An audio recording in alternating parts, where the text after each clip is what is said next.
the reason why rap, when people don't like rap, right? Mm. Because people can just hear it as a total abuse of the language, and it's like, dude, like you're not even disrespecting me. You're disrespecting everyone in the room and everyone who hears this, and not only that, but I mean, um,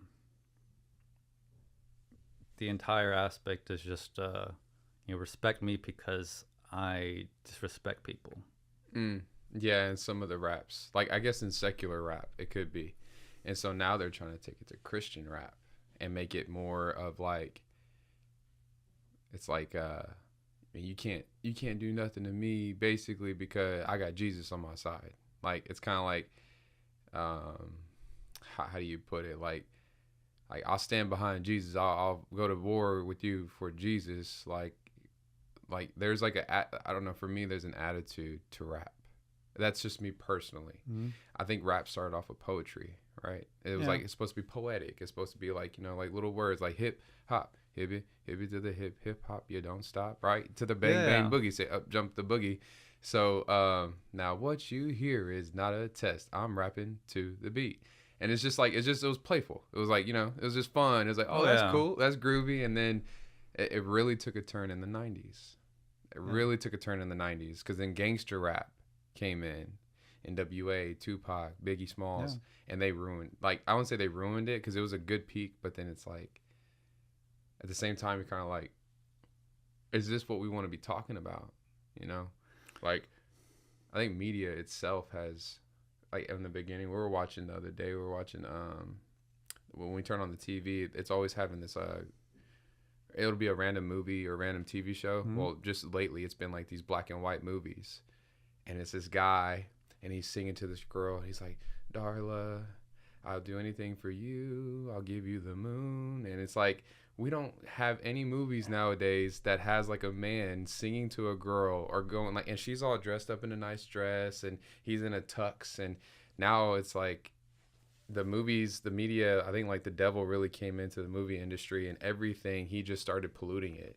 Like TV, he started polluting it. He started polluting movies. He started polluting rap music. Like it all had a good start, right? Like even R&B music was really good back in the 40s and 50s. Really good, all about love and all about everything. And then now it started turning into just pure like sex. And then it was like heartbreak. And now it's just like heartbreak and sex.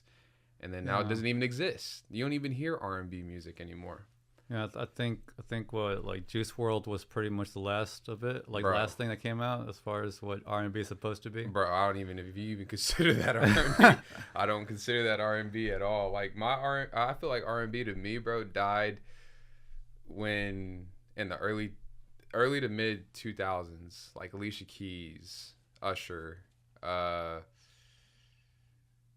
Neo, trying to think of some other good like R&B artists, Mariah Carey.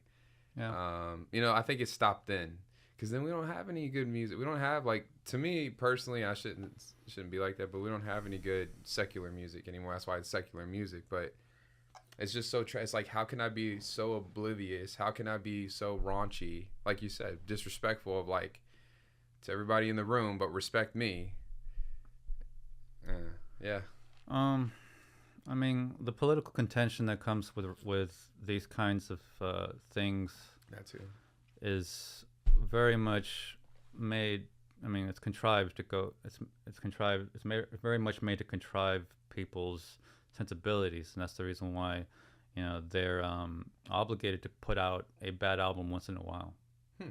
It's all part of a political contention. Hmm.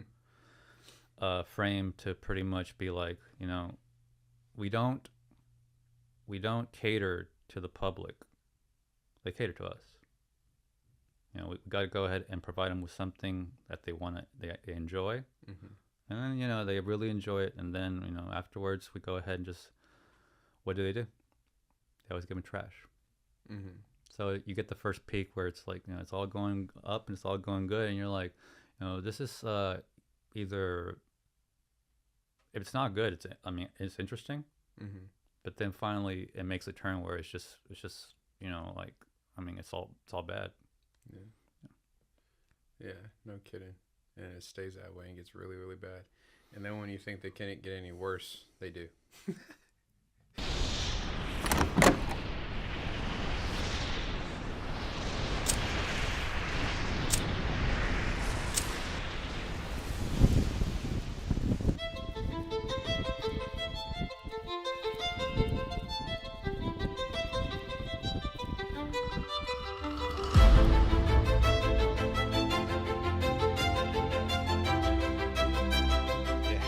Yeah. All right. Welcome back, kings and queens, to another chapter of Said, where we cut off the branches and we dig up the roots. I am your host, Said. Today we have a special show on Said. We have a new guest for the first time. We got my boy Eddie. Say what's up, Eddie. Hey there. We got my boy Eddie, guys. Y'all are in for a good treat today. Be sure to like and subscribe to the show. If you enjoyed today's show, please share it with a friend. You never know what goes on or what's said on the show that could help somebody out.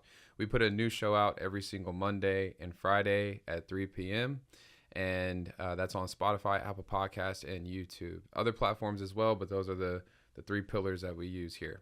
So we're gonna get into the show today. So let me fix this real quick. All right. So Eddie, what's going on, man? I just finished my video for the intro of my channel. It's very strange. Oh, real quick, I'm so sorry. We're gonna hop into. Let's pray for. Let's open up with prayer for them. All right. My bad. I'm so sorry. You get it.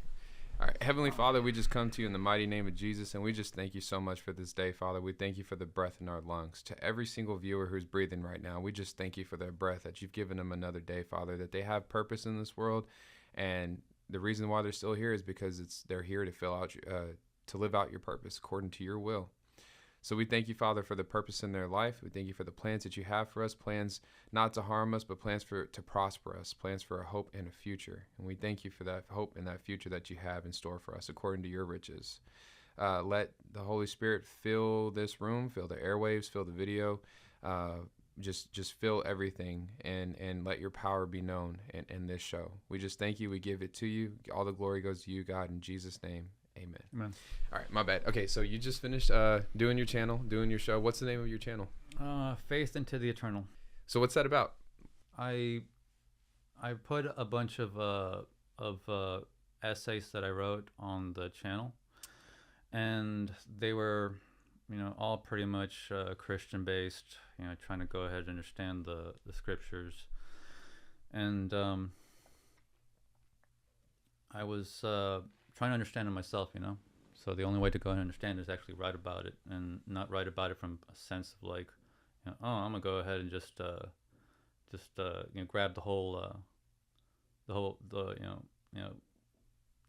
go through the whole cafeteria and just pick what I want, and just pretty much take in whatever direction I want and make it into whatever I want. I mean, that's not Christianity. That would be blasphemy or completely heretical. So I was actually trying to go ahead and be like, I need to understand this stuff, and the thing is that I need to understand it at a possible depth, that I really get it, more than anyone, more than anything, because I need to understand it. And why did you feel that way? Like, why did you feel the need that you needed to understand it more than anyone or anything? Like, what was it on you that made you feel that way? Because anything that you're gonna go ahead and do, you want to have full detail about what. I mean, if you go ahead and take a medication, right? Mm-hmm. It's like, if you look at the direction, it's like take 2 per day, right? And you somehow can't seem to understand that. Mm-hmm. Then you really need someone needs to go ahead and really help you understand. It's like, what does it say? It's like it says take 2 a day. It's like, what? So then what do you do? Mm-hmm. It's like, I don't take 2 a day. Like, exactly my point. So I mean, like, why? And with that being said, it's how many people, in that light of medication, How many people, when they go and get a diagnosis, do they even understand their diagnosis or even understand why they're taking 2 a day? Or is this medication a temporary thing? Is this medication a permanent thing? Because, I mean, how many times for me personally, you go to the doctor and then they're like, they prescribe you something, they tell you something, and then you're like, yeah, okay. Do you have any questions for me? No, I don't. It's like, all right, get out of here. I got to sign you this prescription. Go ahead. Take 2 a day. You'll be all right. And there's no like substance there. There's no understanding. There is no like game plan of like, hey, we're going to do it for this long. This is what this does. This is the breakdown of it to fully understand why you're being prescribed this medication. Mm-hmm. And then here's the complications that can come from it. And here's what is good from it. Here's that isn't said really ever in a doctor's office when you go to get checked up on. And so with that light and that term, when you think about it with scripture, because we were talking about, you were wanting to start this all with like understanding, because it's for you to understand, not just because you want to be better than anyone. It's just like, no, if I'm going to read this, I'm going to do this and I'm going to be into it. I need to understand exactly what I'm reading, the depths of what I'm reading, and do the research. Does that sound right? Yeah. Instead of just doing something just to do it because this is just what's supposed to be done. What I'm doing, right? Right. And yeah, like, I mean, depression. I mean, they prescribe medication and it's like they don't even know what they're taking. And you look at the mechanism of action, or the mechanism of action or of a lot of these medicines, and they don't even know how it works. It says, like, you look at the wikis or a lot of the different sources, and they're kind of like, some of them are pretty I guess referential to, or they know how it works and they'll state it so. But other ones, a lot of them, you look at them, it's like, we don't really know how this works. And it's like, and you're prescribing it to people. Mm-hmm. At least they haven't disclosed how it works yet. Isn't that have to go a little bit further though? If I'm not mistaken, don't these doctors get told to push certain medications for certain industries or something like that so that they can, isn't there like a... In the psychiatry department, that's exactly how it is. Okay. If you end up in a mental institute, the first thing, the reason why they go ahead and just push drugs on everyone who goes in there, is no matter push drugs on everyone who goes in there, is because their entire budget depends on how much prescription they prescribe. Is that only in a mental institute, or would that be more than anywhere else? Okay, so more than anywhere else, but in other places as well, as Mm-hmm. with other doctors or other organizations as well. Yeah, there's a lot of, how do you call it? I mean, a lot of play between the prescribers and, I guess, the medical practitioners, Mm-hmm. the hospital and medical practitioners, and the pharmacy, the pharmaceutical companies. Mm-hmm. And we all kind of, like, brushed past this notion here and there. We all know about it. Yeah. At this point, it's common knowledge. It's just, how much do you know about it? You say it's common knowledge, but common sense isn't that common nowadays.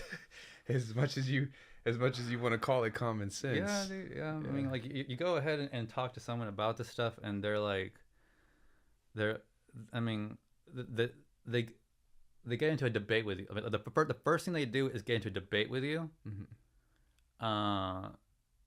Even though, like it's right, they know very well what you're saying is right, and they're still kind of like, yeah, but you don't really know that. It's like, or I mean, it's people.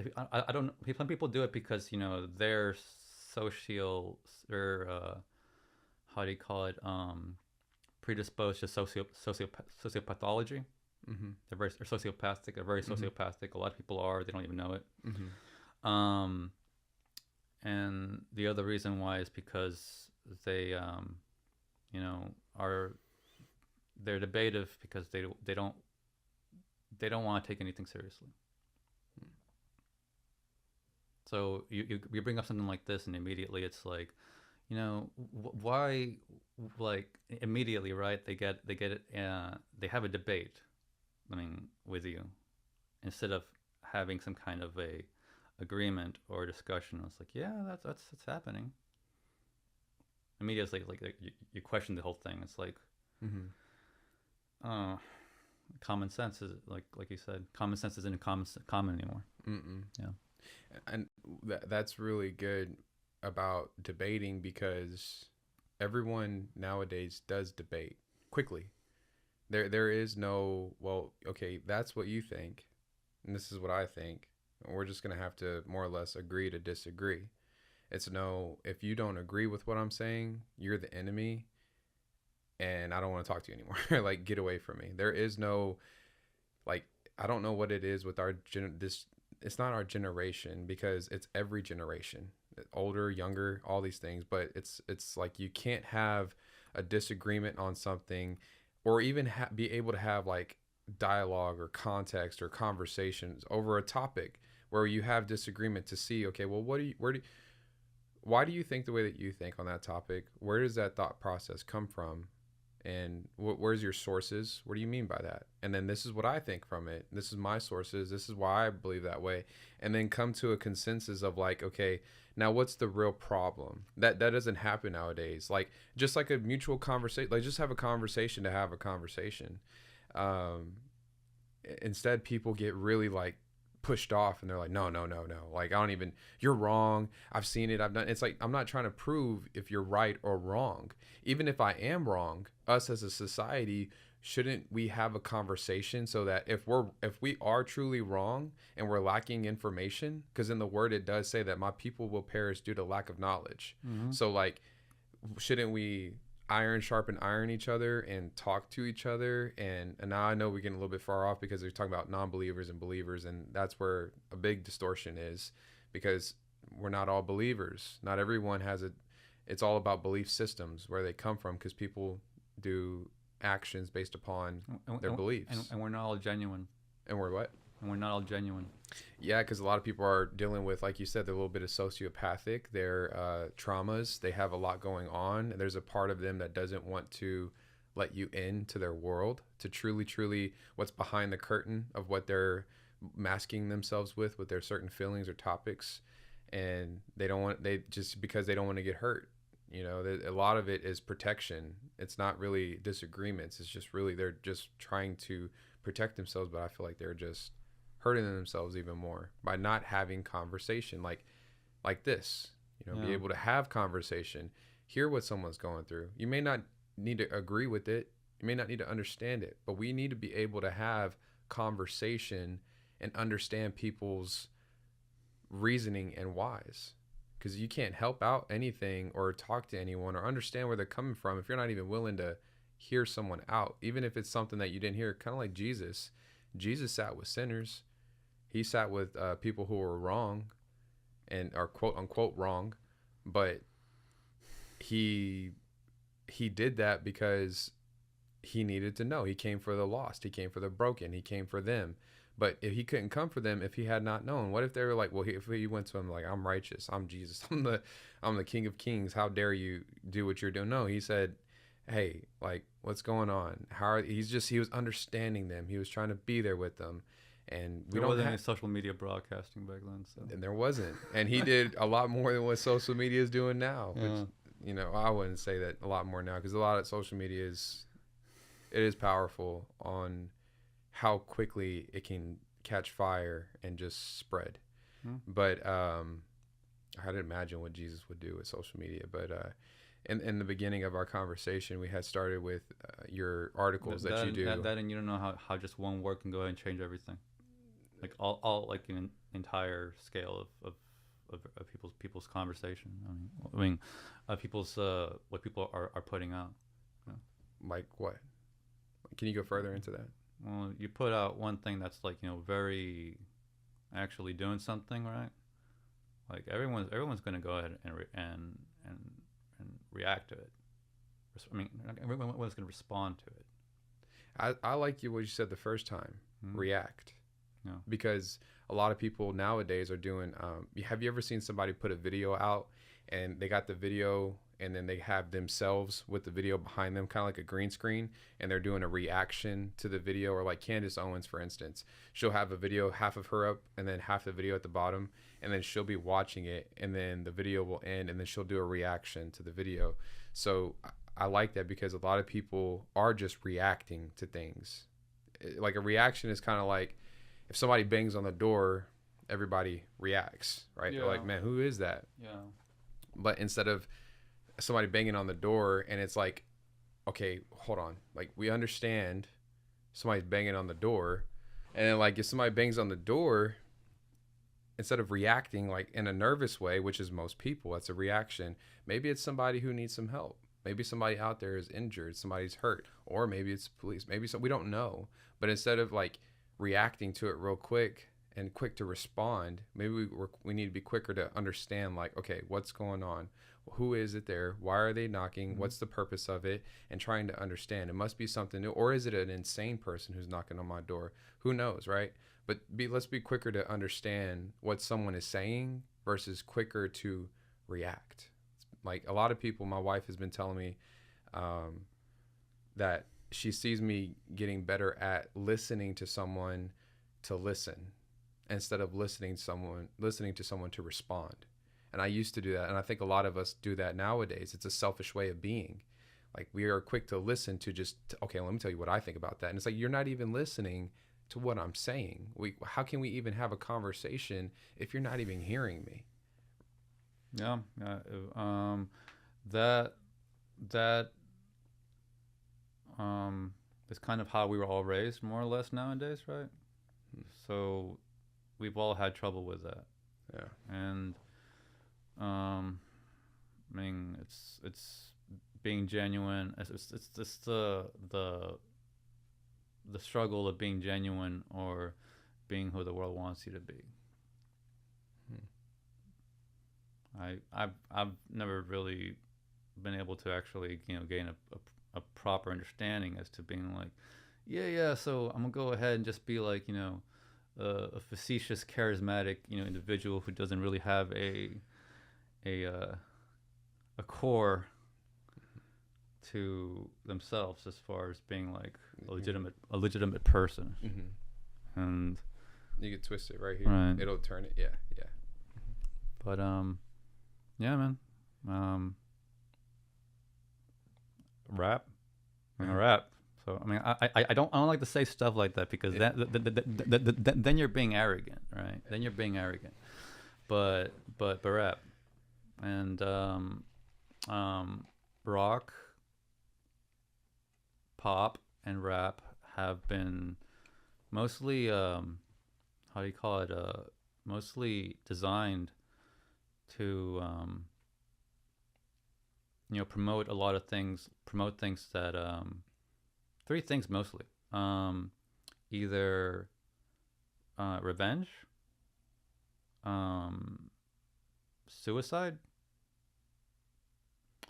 or I wrote it in my papers because it was three specific ones, and those are the two occurring, reoccurring themes. I mean, like you see it in there, and oh yeah, the third one being rape. It's very much whenever you go ahead and you just go through genius.com and you just randomly go through people's videos and their songs and their lyrics and all that. I mean, you just keep on seeing the theme over and over. Really? Yeah. Could you give an example? A lot of Nirvana songs were about suicide and not caring about yourself at all, or not caring about anything anymore. A lot of early 2000 rocks was like that. Yeah, and it came at the 90s, like you said. It was at the beginning of the 90s that they pretty much went ahead and turned the entire, how do you call it, empty, I guess, infrastructure of MTV. Yeah. And what they were going ahead and putting out, and turned it over. You know, That's a really good point because the 80s, I'm sorry, the 80s was their music, their rock music was, to me personally, some of the best 80s music. I love 80s music. I grew up in it. My mom was an 80s baby. I loved it. She grew up in that era, bro.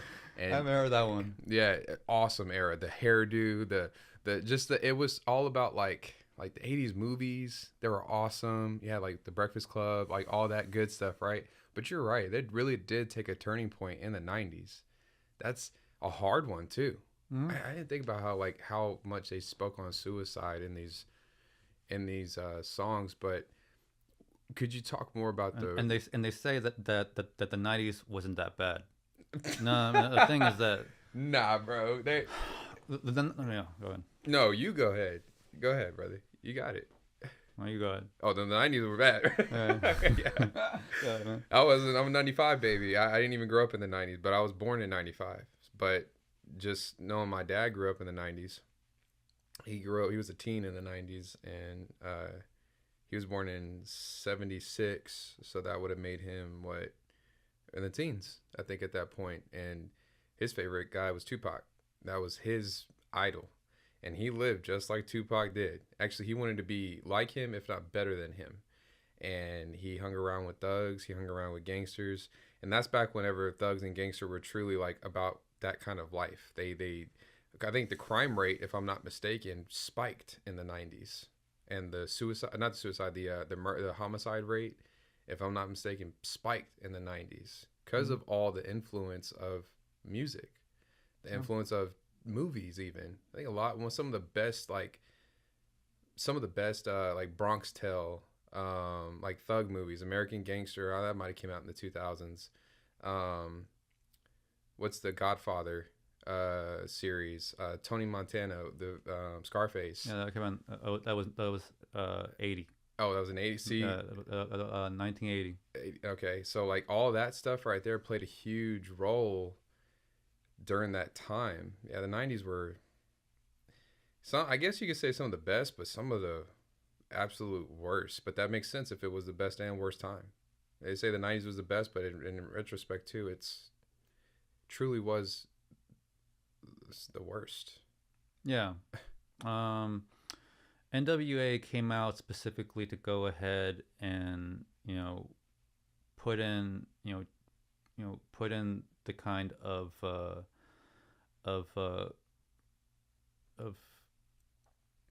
elements and messages and characteristics they wanted to put into rap. They're not a from the ground up, pretty much a organic, spontaneous, how do you call it, Like phenomenon. Like said. Yeah. Very organic. Start from, I'm not a plant, where you have a music producer who has an agenda, right? Yeah, they got their money to go ahead and being like, all right, so here's your record label. You're gonna go ahead and start doing this and promoting all of this garbage from the dark part of the gang industry, which it's we all very well know that it extends into the music industry. Yeah. Executives, producers, etc. Same way Beastie Boys got their start. They were not they were pretty much set to go ahead and be totally famous, completely successful, and were pretty much marked, not marked, but they were marked to go ahead and be the first white rappers. And who puts them out? Def Jam Records, which is the most prominent of the rap what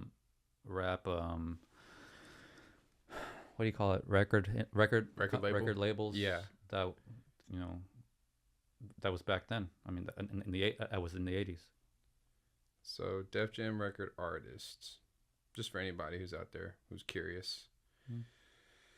Let's see.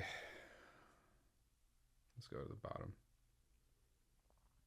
Ludacris, Jeezy, YG, Little Durk, Fabulous, Logic, DJ Khaled, Ja Rule, Wale, Pusha T, Vince Staples, Redman, Jennifer Lopez, Dave East, Rihanna, Big Sean, Snoop Dogg, Jeremiah.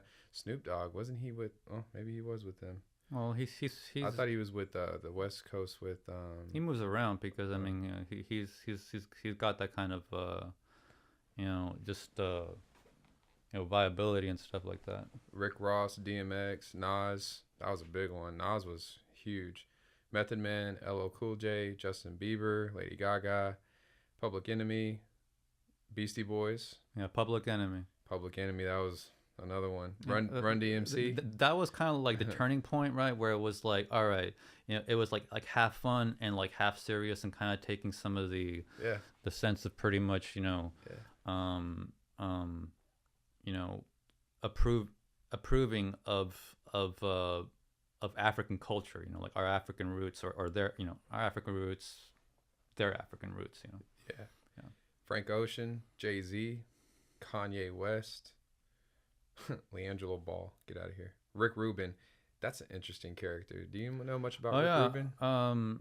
He produced Beastie Boys' first album, which kind of tells you just how well they were in to go ahead and be how well in they were set, how well in they were to go ahead and be a successful band and, Yeah. a successful project, because these things go beyond bands.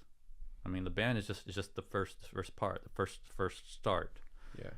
Past that, it's a whole career of different kinds of things. I mean, you see how these people go from being a musician, and then ends up being something like an actor, and then like an activist, and then is like, and then has shows up at the White House giving some Yeah. kind of a attributive statement about what the the White House, or the president, the what do you call it, each term of presidency, what do you call that? Yeah. I mean, The it's their terms. I mean, I get what you're saying. Yeah, like they go ahead and say something over at the White House, and so it's like, yeah, man, It's like they sponsor them in its yeah, own sense. yeah, Yeah, that's a very interesting point that you point out, because there is like a blueprint to it if you watch it. Like you said, like they get this person, they back them with a lot of money, an agenda, and it's usually a singer, it's a record label or something that will back them. Or Taylor Swift has her own magazine. she has her own magazine now. I mean, I'm She not has like surprised. multiple, dude. Like, I mean, I can't go to a single store and like see us like 3 or 4 different magazines of her, and they're all different ones, man. Like, she Really? got like coloring books. I mean, like Whole Foods, I don't know, like half of Whole Foods is like Taylor Swift. And in the last year, She- they put Pokemon on Time magazine, right? For almost like, I want to say, a quarter of a year, or possibly half a year. And this year they put Mario on Time magazine Why do you think that is? to make the population completely stupid, Really? because you wouldn't have Pokemon or Mario on Time magazine 5 or 10 years ago. People would have just outright just laughed at that, and just had a total outrage, on a just social media scale, of just being like, this is absolutely stupid, dude. Like, how are you gonna go ahead and make, how do you call it, Time magazine, which actually tries to discuss things that are important and significant, and things that either actually happen or being questioned as to the viability, as to the controversy of what happened as to the narrative or the historical documentation, the historical discussion, and then they change it to to Pokemon on Time magazine, Mario on Time magazine, and Friends on People magazine for like almost 4 months, dude. When was this? Whenever how do you call it, Matthew Perry supposedly died. I don't like saying that because I will leave that for whenever it can actually be verified. But when Matthew Perry died. It's 2023. Yeah. That's the date, October 28th, 2023. Yeah. Matthew Perry. Matthew Perry, guys, is the guy from Friends. For those of you that don't know who Matthew Perry is off of the name, he's Chandler on Friends. Yeah. So that way, because like he because wasn't he kind of pushing back real quick before we talk about Matthew Perry and go on the pushback that I think he was doing. You talk about this on your channel with your articles, or yeah, the articles are definitely discussing on some of the things that, you know, some of the things that go on in Hollywood and stuff like that. And they can find your channel and your article where at again. I just want to make sure, because I know we spoke about it in the beginning and we've been kind of going through it. I just want to give a reminder. Okay. Faith into the Eternal. Faith into the Eternal. Yeah. And that is found where? YouTube. If you want to do a quick search, which I still need to go ahead and update the videos for the two articles or two articles is the development of the subjective and political use of the English language.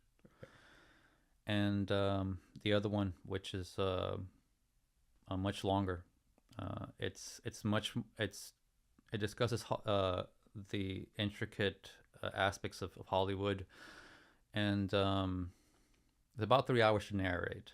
So that's the reason why I have a hard time getting that video up, because I redid the entire article. Pretty much, I was thinking, like, this thing isn't exactly complete. I can go ahead and make it better. And I was gonna go ahead and put it up, but then it's like, this is a 3 hour and a half narration, dude. Like, I mean, yeah. I'm gonna go ahead and have to be here, yeah. And with just like some of the neighbors pretty much bothering me because I'm doing this thing. Yeah. Due to the spiritual warfare, it makes it very difficult, because you're there trying to do this thing, and it's like, you're saying that it's like, like my neighbor practices witchcraft, and of course, right, this is like getting their attention, because like, yo, this is messing my my deal up. Yeah. My agenda. I don't care what it is you're doing. I just care about whatever I'm doing. And it's like, that's not. Yeah. In your 3.5 hour show, I was gonna say show, but in your 3.5 hour production, maybe you can take like 5 to 10 minute clip, or 19-minute clip, and then also add that with it, and then the description just say this is a clip, but then go to the actual full thing, and that way you can break it up in clips, because I'm sure there are certain parts that are really strong that can send them back to that. That's how I found out about this guy, David Goggins. Somebody took a 7-minute clip from the Joe Rogan podcast, and it wasn't even him talking, David Goggins. It was actually some other dude named Jesse who was talking about David Goggins. Then I saw that on YouTube as a 7-minute clip, and then I went and watched and found out about David Goggins on Instagram, on everything.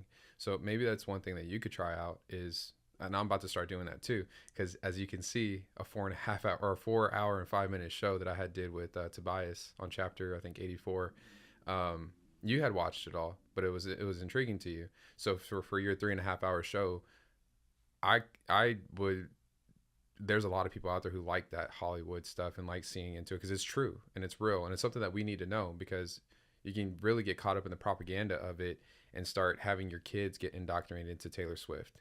and then generationally, and then like because you're into Taylor Swift, so when you they go ahead. no, you're good. Yeah, it's you know what I'm saying. You get where I'm going with it. So Yeah, because there's always the soft, how do you call it, pretty side of it all, and you're like, you see like, oh well, it's just a woman, just a regular pop star singer. She don't look that bad, and you go ahead and give your kids the CDs and everything, and it's like suddenly you actually listen to it or go to the concerts, and it's like that's not what was on the CD or the CD cover, and it's like what's going on here, and it's like there's that whole kind of like just subjectivity all over the place of being like, if I go ahead and ask anyone, is anyone gonna actually give me an honest answer, like an actual answer as to what's going on here, and they'll be like, dude, like don't kill my high, mm-hmm.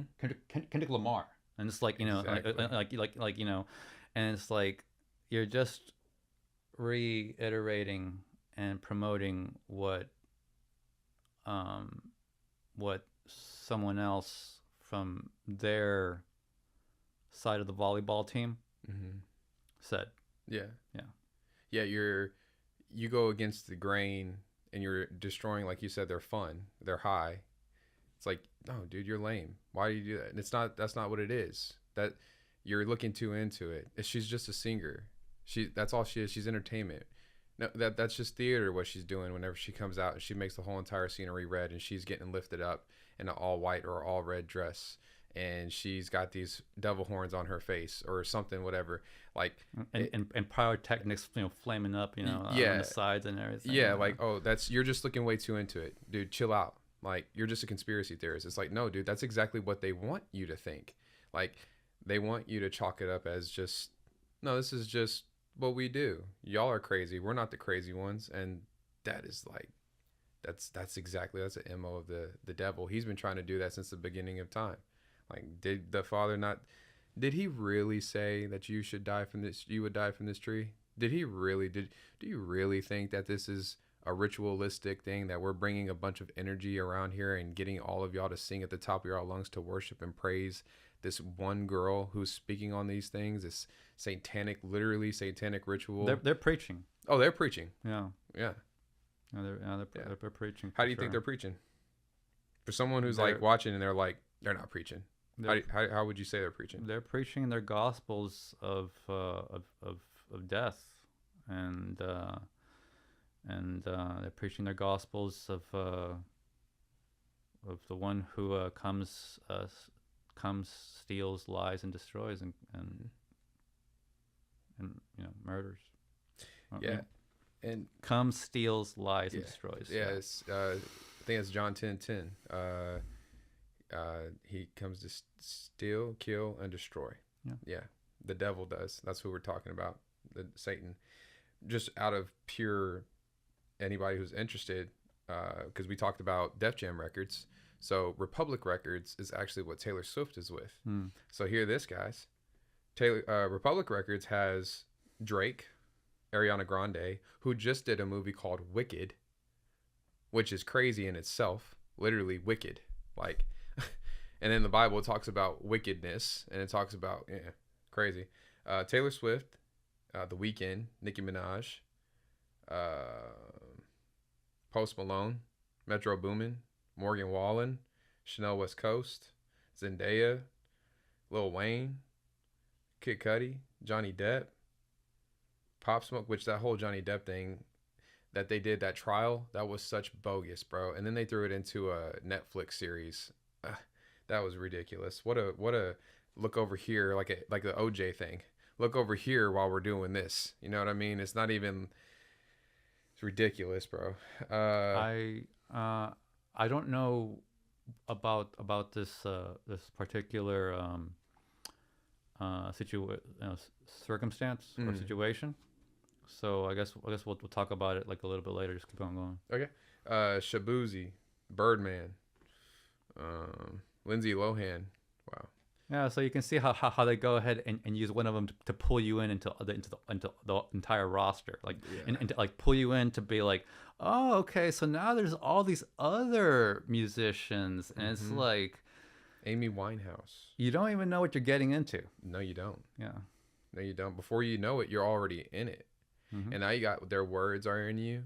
You've already been reciting them. You've been praying it. You've been saying it. You've been It's loving it. loving it. It's in your head.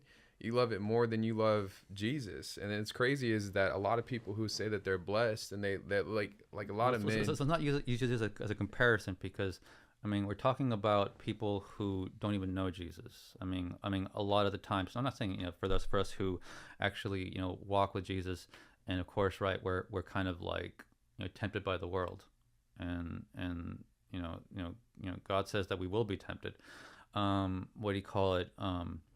So I mean this is also, I mean this is for the main common person. Yes, even a believer though.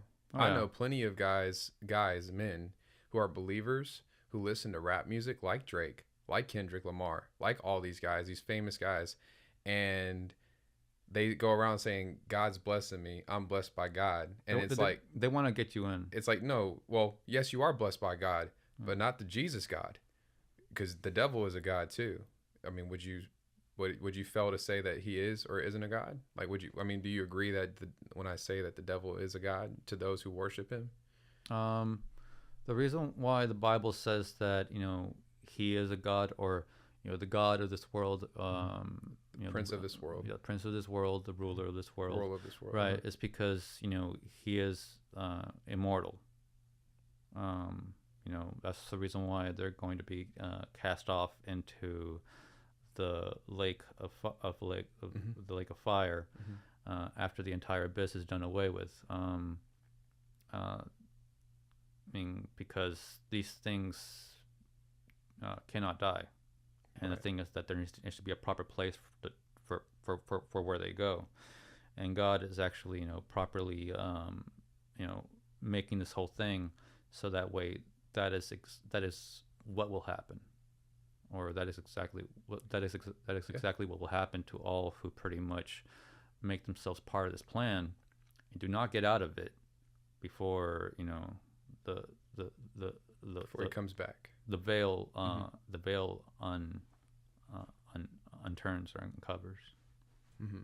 The veil's been unturned whenever he died on the cross, but you're talking about before basically time is just like to the whole that comes back, and that's torn and revealed more or less, like basically what happens in Revelation comes.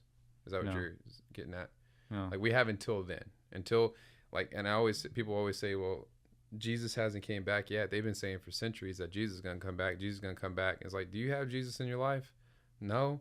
Well, you should hope so, that he doesn't come back today or the next second. Because if he were to come back right now and you haven't made him the Lord of your life, then that's bad for you. So thank God for his grace and mercy and his long suffering that he hasn't came back yet, because you still have time. That's how much he loves you. You still have time to accept him. You have time to change. You have time to realize that what you're listening to, how you're caught in materialism, you're caught in idolization, you're caught in all these things, worship and the wrong God. And it literally has, since the beginning of time, since Exodus, it's been telling y'all need to stop these false idols. Like, y'all need to stop idolizing these things, because we have a jealous God, and there is a proper place for you. Because not because I saw this thing that says that God doesn't send you hell. It said hell, but hell's not in the Bible. But like, basically, God doesn't send anyone away from him. People choose to send themselves away because they choose not to believe in God.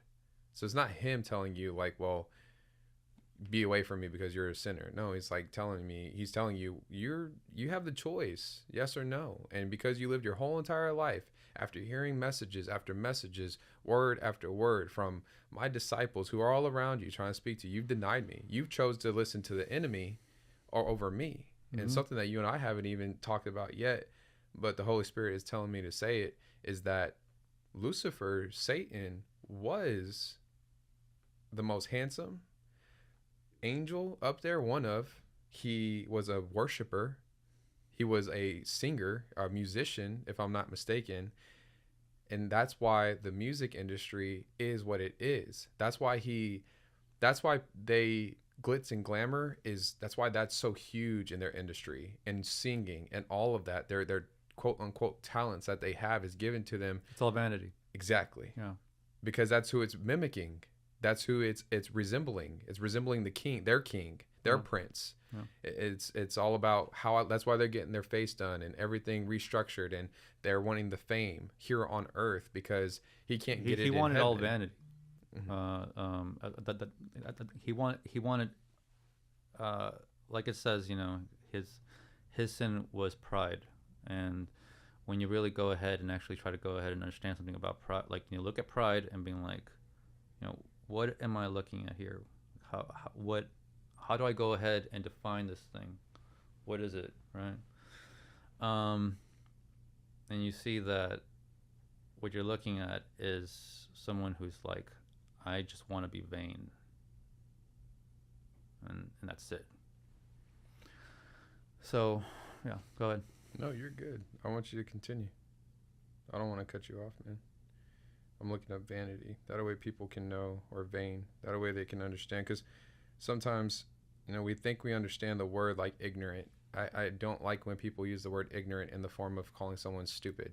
It's like, no, ignorance means they just lack knowledge of. That word's been taken out of context so much. So vain.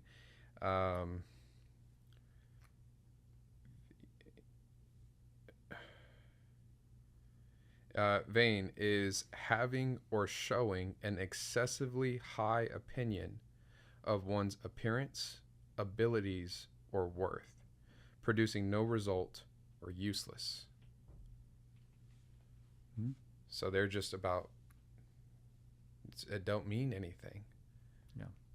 It's useless singing. It's useless worship. It has no worth. And it's It's vain. yeah. I mean, it's fake, and the thing is that you can go ahead and say like, how is it fake? I mean, and listen to listen to music. It's like, how is that fake? Because it's all under a politicism, which they're not allowed to go ahead and step out of, and or like legitimately, not on some kind of reconnaissance mission to be like, all right, I'm gonna go ahead and step out of the industry to go ahead and be an informant on what it is I find, on establishing myself as supposedly right, someone who has left the doctrine or the agenda. Mm-hmm. And I'm not just pretty much a sailor looking at you in the from far, being like yeah, I'm still on the mission. And the thing is that this kind of thing has been done a lot by Hollywood, because they spend a lot of time learning how to use all of their their intelligence to make people stupid. And that's why you go ahead and watch your movies, or you go put on Netflix and being like, all right, like how do they not be able to make like a good movie? They weren't able to make a good movie. They can't make a good movie. This is like, they can't make a good movie. Like, they can't make a good movie. They can't make like a good movie. And the people are actually like dumbfounded to be like, you really think these people can't have millions and millions of dollars, $500 million into a movie, which they already planned out like sequels for, right? Mm-hmm. But by the time it's released, Yeah. And they couldn't make a good movie because you're just like, well, the book was good, and then they were doing it, and then somehow, after about the first 1/3 of the movie, it just goes to utter crud. Yeah. You know? Yeah. Yeah. Yeah. I mean, if I may say so, what's it called? The Lord of the Rings trilogy by Peter Jackson with I forgot the name of the actor and everything. Okay, Lord of the Rings, the movie the trilogy, after the after the first movie, it was just a homosexual indoctrination program Hmm. for 3 hours straight. Everyone in the theater were pretty much kind of look kind of like brushing up like next to each other and being like, like Frodo and Samwise are gay, right? I mean, at least Samwise, right? It's like I don't know, man. Like I don't know what's going on, and like this wasn't this wasn't the case in the book, but like yeah, I'm definitely feeling the vibes you're getting, and it's like you're just there, and it's like, oh Frodo, and it's like dude, like it's been 2 hours, you know. Like I can't take this anymore. And it's like you gotta like walk out of a theater for about like 5 minutes to be like, okay, I gotta get my bearings because like this love story has been going on for too long, and the thing is that nothing has actually been said about it being about it. Hmm. And of course Frodo is completely like oblivious to the idea that Samwise is being a little bit too brotherly. Actually, it goes it goes beyond brotherly because you're like you know what brotherly is. Yeah. This wasn't brotherly, and anyone who watches the show can see that it's like yeah, like that's just a little bit too touchy, a little bit too kind of like almost grabbing his chest and reaching in for a kiss. And the thing is that is like yeah, I mean it's like dude, it's just accentuation of the romantic idea of Hellenistic etiquette of how people treated each other back then, and they were much more endearing and stuff like that. It's like yeah, but I mean they're kind of Greek playing the thing, Greek dramatically playing the thing more or less to the other side or to the other thing. To that other team, like I just talked The other about. thing. I mean, because I mean, Yeah. I'm not going to say that gay people are a team or anything like that. Oh no, no, you said like the volleyball team earlier, like Yeah. on their side, right? Like they obviously have an agenda that they're trying to. Yeah, like Right, Hollywood, whoever's pretty much regardless of whatever they are, right? I mean, we're pretty much playing together, pretty much throwing the volleyball over, being like, all right, like it was your fault, like and it's like. And it's like One thing that's been interesting to me is looking up executive producers. So I was unaware until this year of what a role of an executive producer is. So according to what my research was, is that an executive producer, and correct me if I'm wrong, all their job is basically to funnel money and to market the show or the movie or whatever it is, the show, TV show, movie, music, whatever it is. But they get the title executive producer because they put in money into it, and that's all their real say so is just here's my money. It's like a sponsor. And so at the end of the movies, when you see a bunch of executive producers, it's basically everyone who bought into the movie. And then the producer, however, and the director, they're the ones who run the movie. They just get the funding basically from the executive producers. Is that correct? yeah. Okay. So I started. Yeah. So I started looking into some executive producers, and a lot of these executive producers are Jewish. Quite a lot of them. Mm. I didn't know until this year that Adam Sandler was Jewish. Had not a clue. He celebrated his Jewish background early in his career. Yeah, he did. And actually, he still to this day has a show out. He has a movie on Netflix called "You're Not Invited to My Bar Mitzvah" with his daughter. Okay.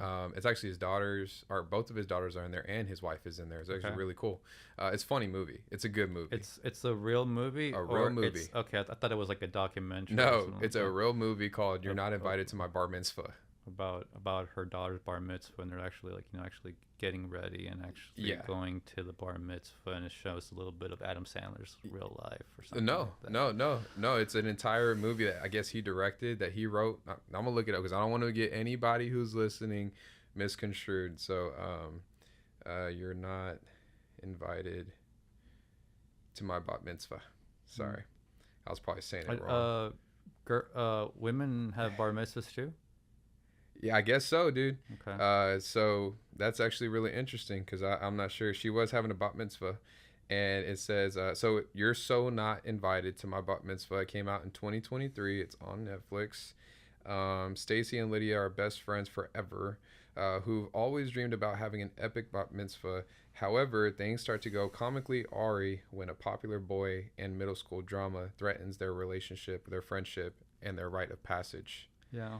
Um, so what's interesting about it, that when I found out that his background was Jewish, Mm-hmm.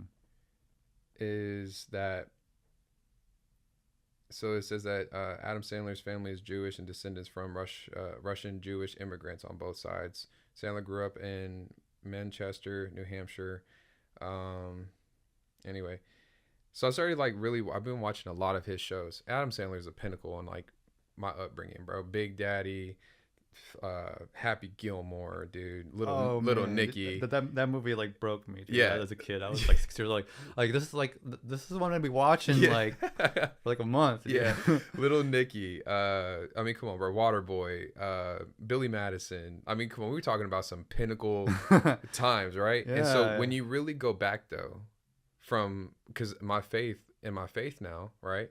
Yeah. What I've understood, and I get it, it's entertainment. But what do we know about the entertainment industry, right? So you go back and you look at it, and you start really, really watching it. The other night we watched I Now Pronounce You Chuck and Larry. And the movie came out in 2007. Okay. Well, guess what happened in 2008?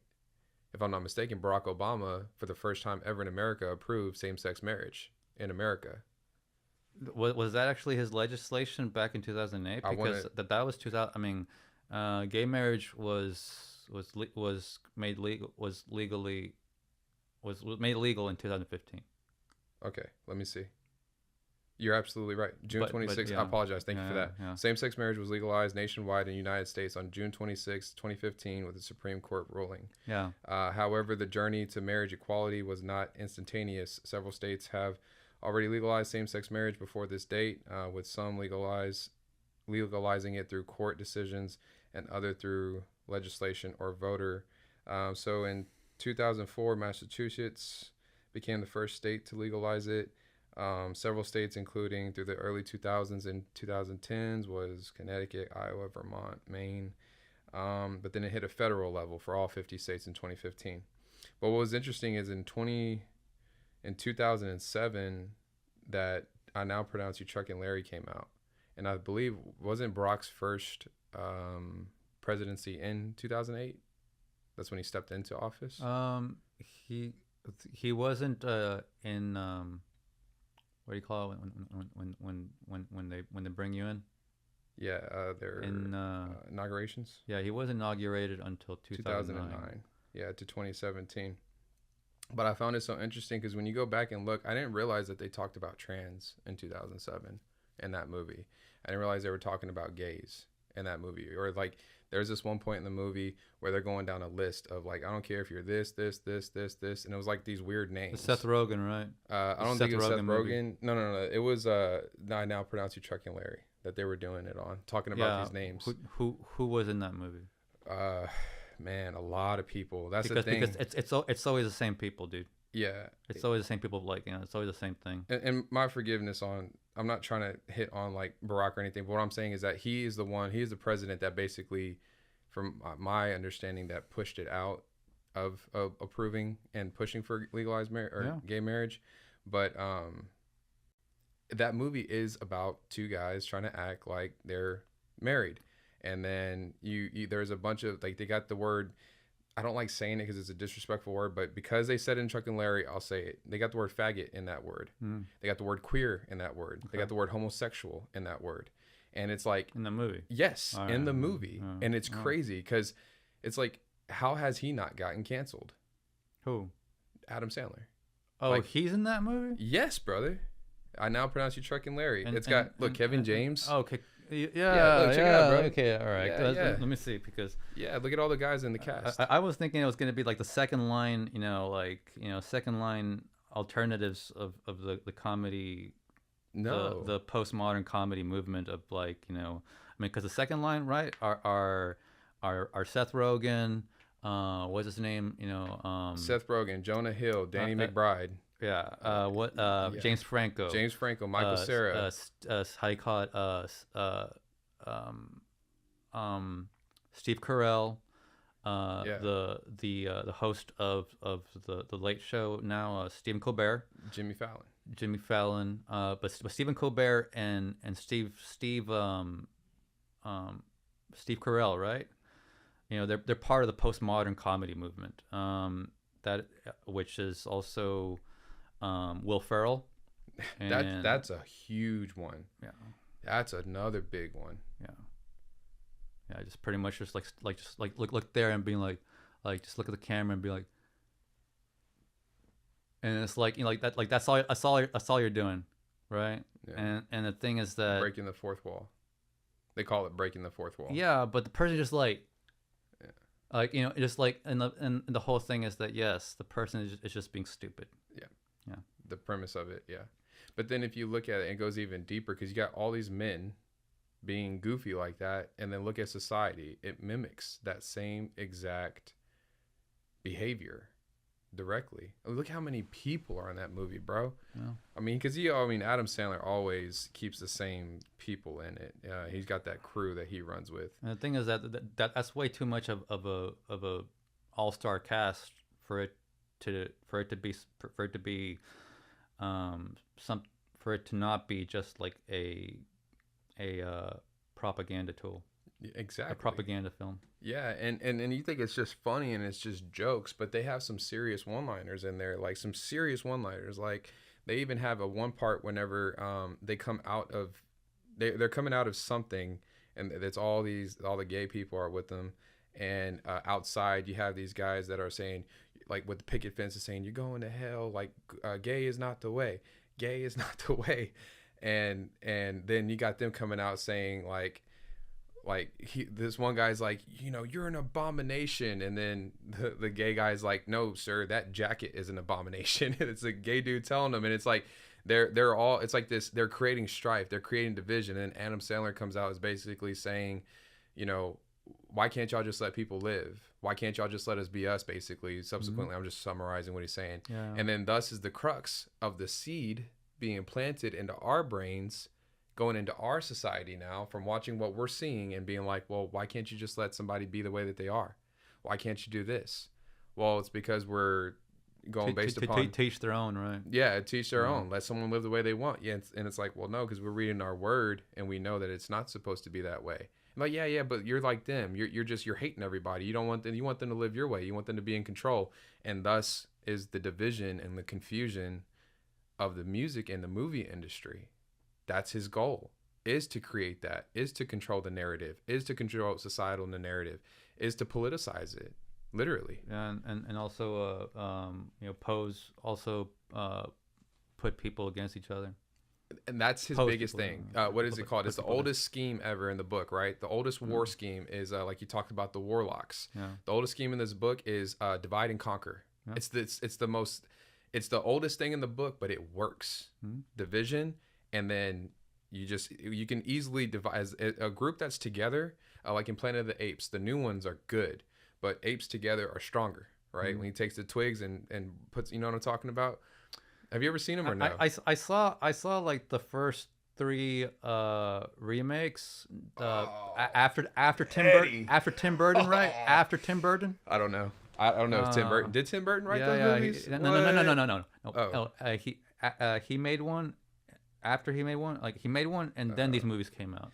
Oh, you talking about the OG one, the one where Mark Wahlberg is in it? That's a good one. Yeah, that was pretty weird. It was weird. The monkeys were weird. It's kind of scary. yeah. It was very how do you call it? Tim Burton. It had the Guillermo del Toro kind of thing going. Yeah, I don't know who's Guillermo del Toro. Hellboy 2. Oh. And Pan's Labyrinth. Okay. Yeah. A little. The vibe is.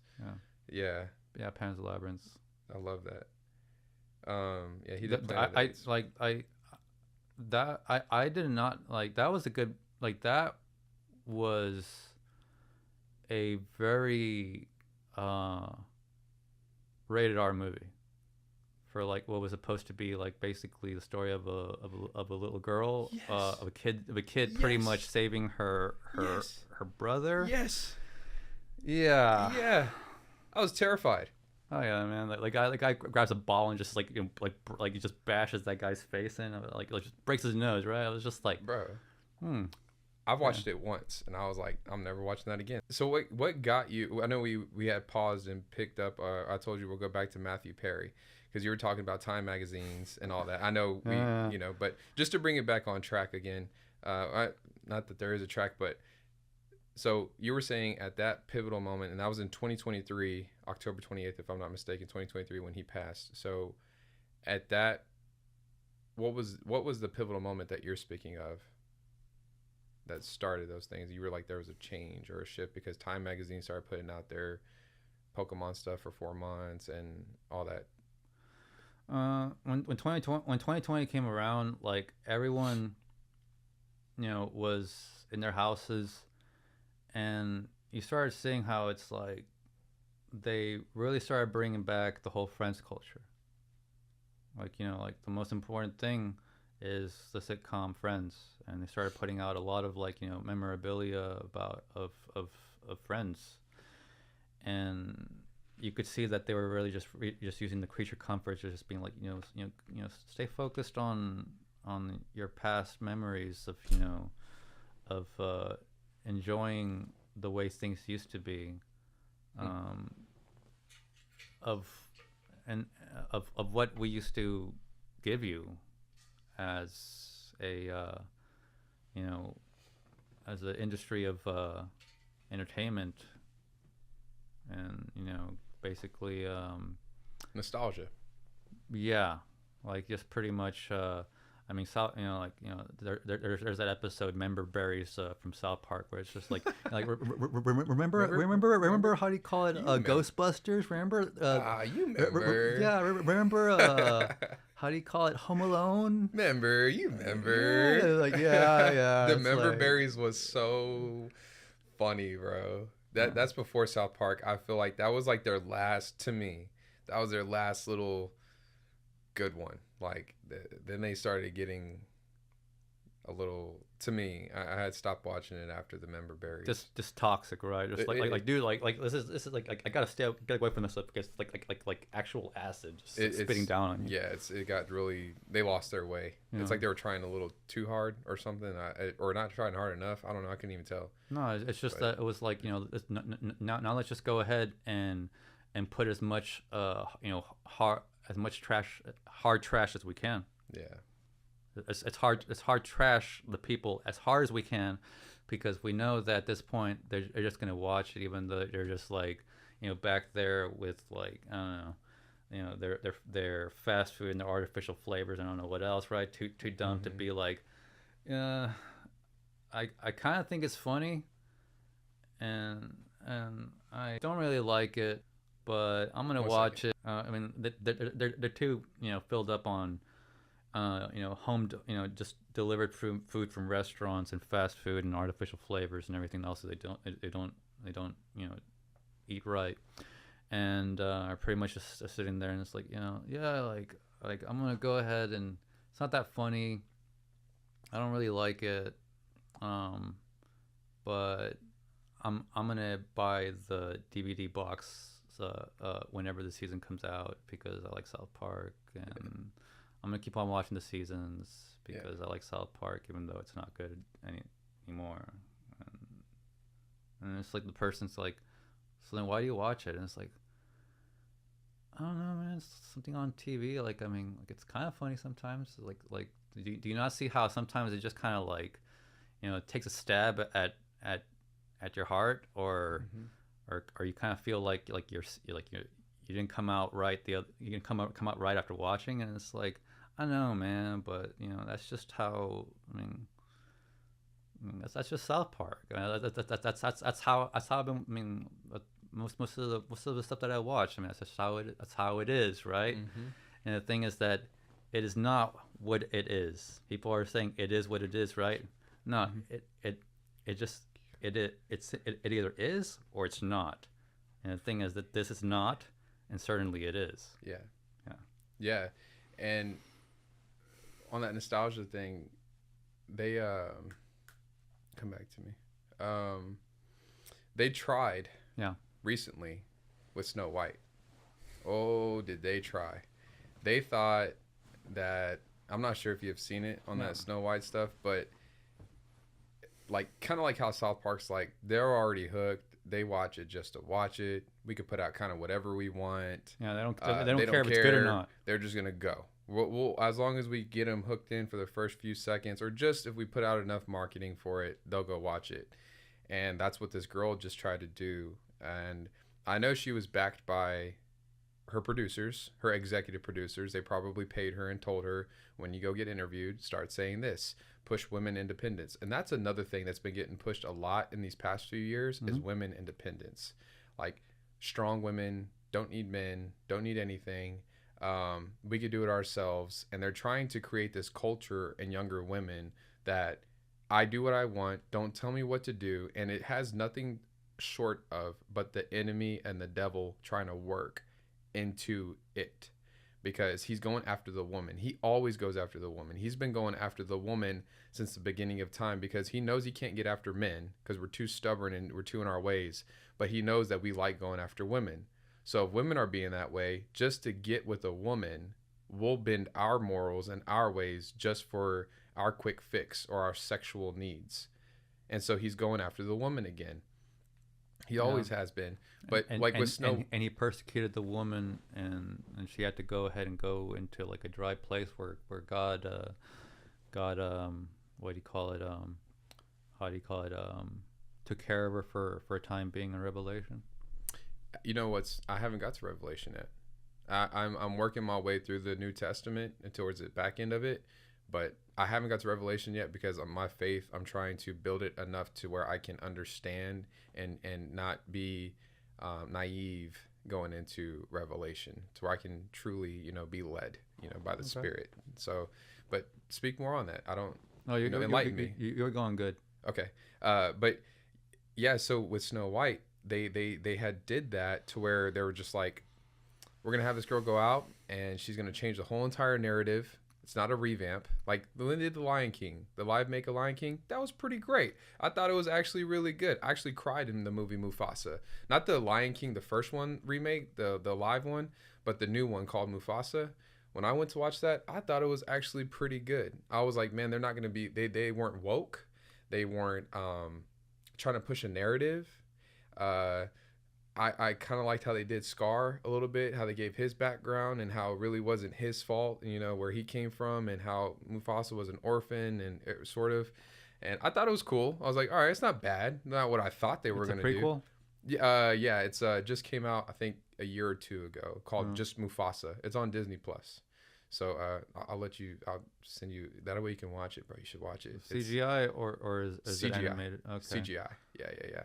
All right. But did they change the whole like it's got like it gotta look super, like it gotta look like animal realistic and everything? they did, and it's actually pretty good. Okay. It actually picks up from the first live make that they did of The Lion King. It literally picks up from there with Timon and Pumbaa and Rafiki talking about the king before the king. Because Simba goes away, and I don't want to ruin it for you if you watch it. It was actually pretty good. I was gonna make a three part story with different books before I guess it all started seeming like more and more like vanity and stuff like that, which was it was called the Lion with the Human Heart, and it's about a lion who saves an elephant, a baby elephant, and he really wants to bring the elephant back to its tribe, or its tribe. And what happens is that he's going hunting with the lions and everything, like the female pack, and they're all they're all kind of covering the elephant, I guess what do you call it? Whenever it's like a horde, not a horde, but like a herd of elephants. And they pretty much try to get them and everything, but the elephants pretty much fight them off. And whenever it's all over, they see that when the little elephant was stepped on, in all the movement and everything. So he makes them a deal. He tells them, "Look, um, I will not let anything happen to that animal until it's died. I'm telling you the truth because otherwise we wouldn't be talking." And so the elephants pretty much like look around and being like, out of our way, and he gets out of the way, and they start moving out of their you know out of the way of the lions. And afterwards, all the lions are all the lionesses are like, all right, so let's eat, like and he's like no, oh, wait a minute. I told him that I wasn't gonna let anything happen to this elephant until it died. And he's like you're kidding, right? Anyways, like that's very funny. Let's go ahead and eat. And he's like, no. He's like, stop. And like he gets in front of the elephant, and all the lionesses start just screaming and roaring, and like he's serious. It's like right. And at that point, pretty much, it shows it's like he actually stays all night protecting the elephant. And in the morning, it's there woke up and looking at him, and he's like, oh man, he thought it was gonna die. So the rest of the story is pretty much a more or less like everyone getting on his getting on everyone getting on the idea of actually saving the elephant, or actually following him, because it's like it just has this kind of like all right, what is it about this elephant that somehow seems to keep on changing, like it's resolving everything at the same time, changing everyone's mind. I like that. That's cool. Where'd you come up with that? It's part of an idea that I had for 3 short stories. The other one being, and then I thought of the idea of one of the characters. The other characters as a prequel, and another one, okay, which is there's a very serious hyena. Okay. Who doesn't laugh. He's like Clint Eastwood. Okay. Yeah. Okay. Interesting. Yeah. Interesting. And where are you going to put that at? Where are you going to publish that at? I would go ahead and start writing it. Then I can go ahead and probably finish it up in a month. And then put it out on YouTube? On YouTube, or, and different platforms. Just add a couple of pictures to just do something with it. Yeah. Now it seems so much easier to go ahead and just do creative projects like that, because I've done things that are actually more difficult. Yeah. No, that's great, man. I'd do that. Yeah, keep doing that. I'm writing actually a book now, so it's interesting. So I say you do that. I love creativity. I love it when people have something that just comes from within and they're able to put out. It's one of my favorite things to see, because literally it's like God pulling out of you what he wants to bring into this world for whatever reason it is. And I like it's something I live for. I loved it. But going into we were talking about the nostalgia movement, and then with how they're trying to get us to remember and get us stuck. I'm not sure if you have any more that you want to talk about that, or in that sense. I seriously think that they're trying to get us to start being okay, and that's what's crazy is like the whole like what is a woman movement, the whole you got to be okay with what we say, this is how we think, this is how we do things, and if you don't, you're a bigot, if you don't, you're sexist. You okay? Yeah, I'm just checking your stuff, because I didn't know if I left it out in the living room. You're good. One thing I want to talk about is back to what we had first talked about in the beginning. Was you were talking about your channel, and you were talking about how it started off with you wanting to understand scripture. It started off with you wanting to truly understand scripture for yourself, more than anything. And that's where, like, how does that play into, how has that played a role into what you're doing? Because like you said earlier, like, who's to say this music industry stuff that they're doing is truly right or wrong? Whenever I saw scripture, it was always, you know, the con- the understanding of the context, the understanding and the context of what's being talked about changes from book to book many times, especially in the Old Testament. I mean, you there is a consistency of what it says whenever it says this or says that, Mm-hmm. and a lot of times it's speaking on another language that you don't understand whatsoever, because you think that it's like, well, it's saying literally, it's saying figuratively, it's saying that some kind of historical, some kind of historical euphemism for Mm-hmm. what's about to happen, or, or Mm-hmm. what occurred. Mm-hmm. It's um, describing something that is spiritual, like a spiritual event, a phenomenon, effect, and sometimes it's describing something that's completely magnanimous, and that magnanimous that it means all things, like all those things at the same time. Hmm. And that was the very interesting thing. It was like, you look at this piece of paper, and it's got this script, this writing on it, and it's like, it means much more than what you're looking at. And it's like, okay, I barely got the first cent of it, and like you go and look around, you go and find out it's you go and look around and find out it's or you go look around, and then you find out it's a parable. So it's like, this has, and then you actually live it, and it's like, oh dang, dude, it's like, wait a minute. So this was like a football being thrown across the field, right? And I was supposed to go ahead and catch it, and it's like, I just saw it pass by, and I was like, okay, all right, I see it, like I get it, I see it.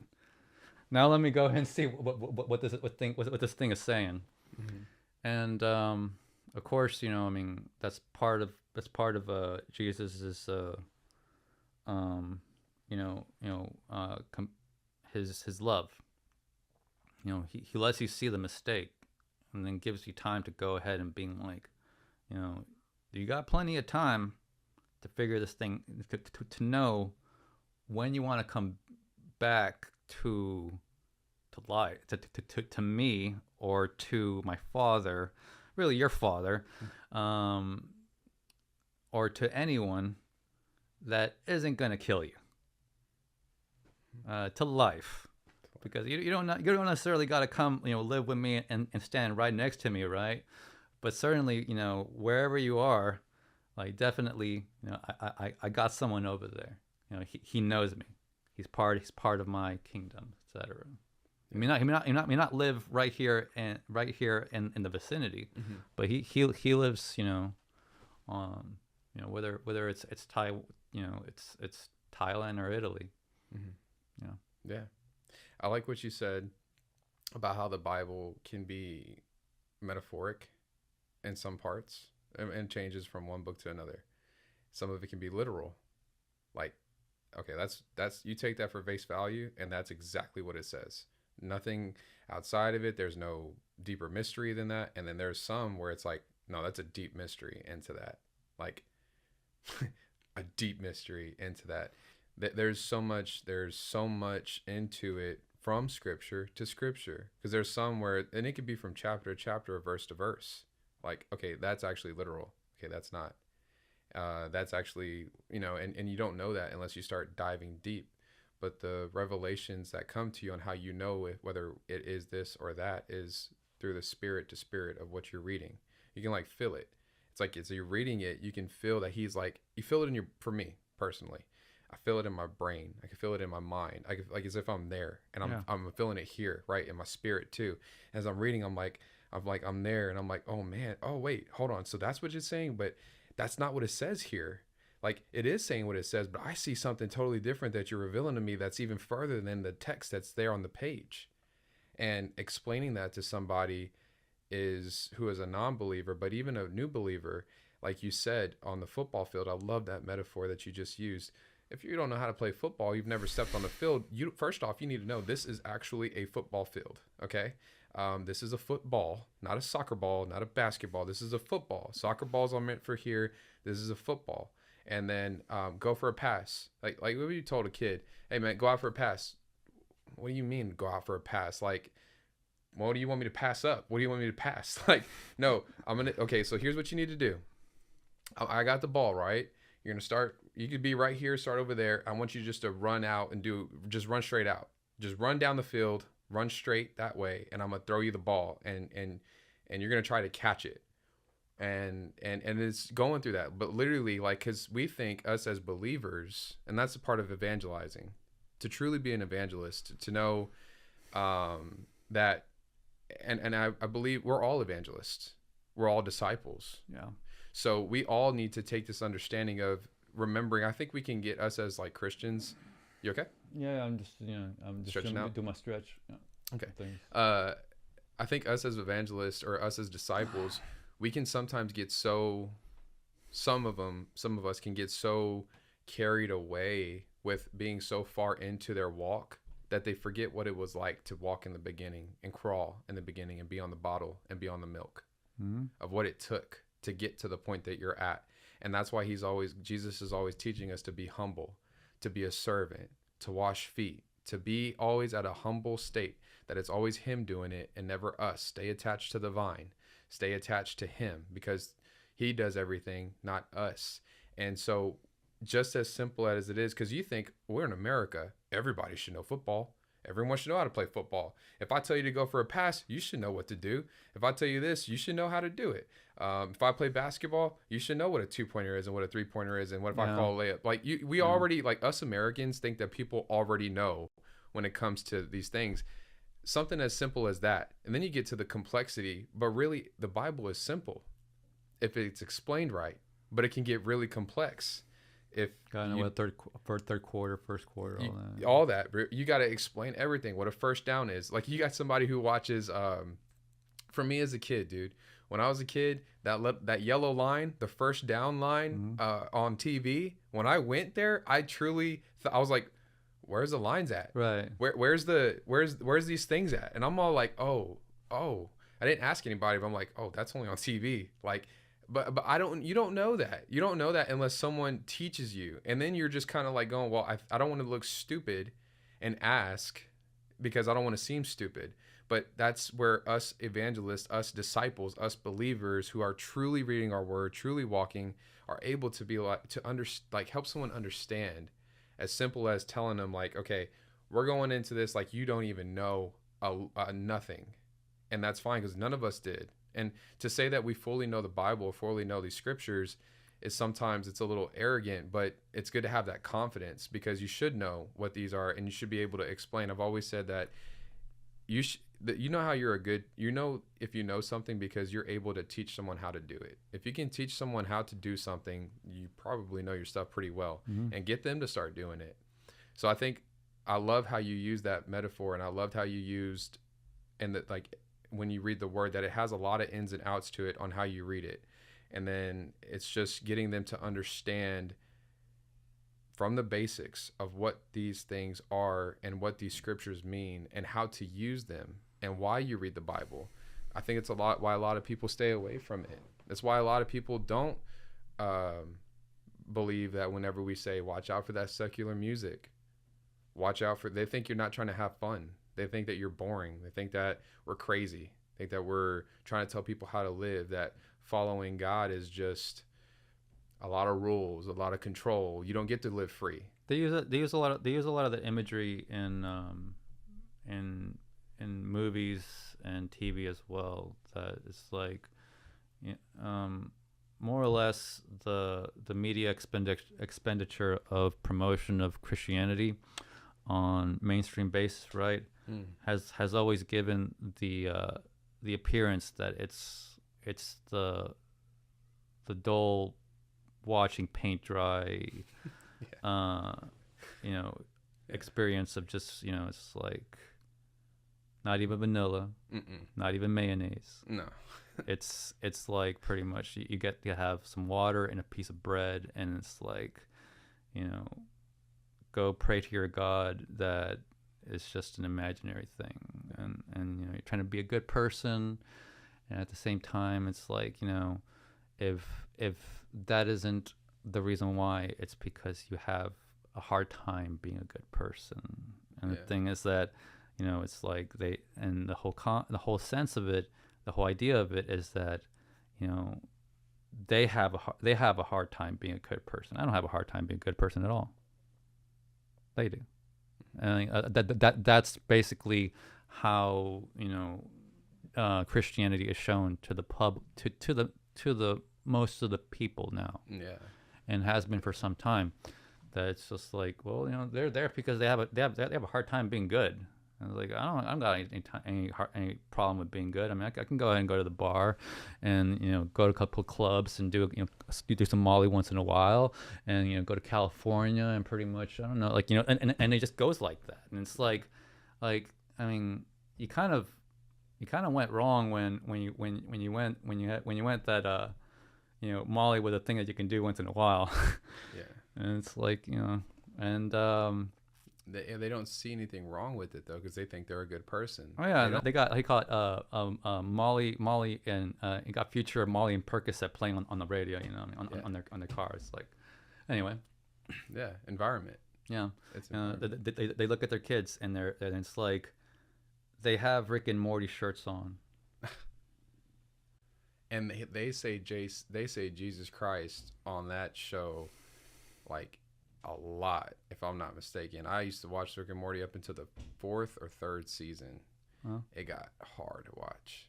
Funny, don't get me wrong. It used to be funny, but then when I found out, I don't know if I found it out. I think it came across. I may cut this out. I don't know, because I need to go back and check. But their director got caught videotaping a molestation or something that he did, if I'm not mistaken. Yeah, they put out they put out a scandal. Oh, it was a scandal, so it wasn't real. No, I mean, they put out, you know, something to go ahead and being like, you know, whether it's one thing or another, you can never be sure if they're ever doing it purposely, Uh-huh. or if someone actually, you know, found that, and that happened. But you know, I heard about the same thing. Apparently, he was dating a 16-year-old, something like that. Yeah. Which, I mean, now they're all coming out with the whole thing of being like, you know, Puff Daddy is, I guess, taking most of the heat from all of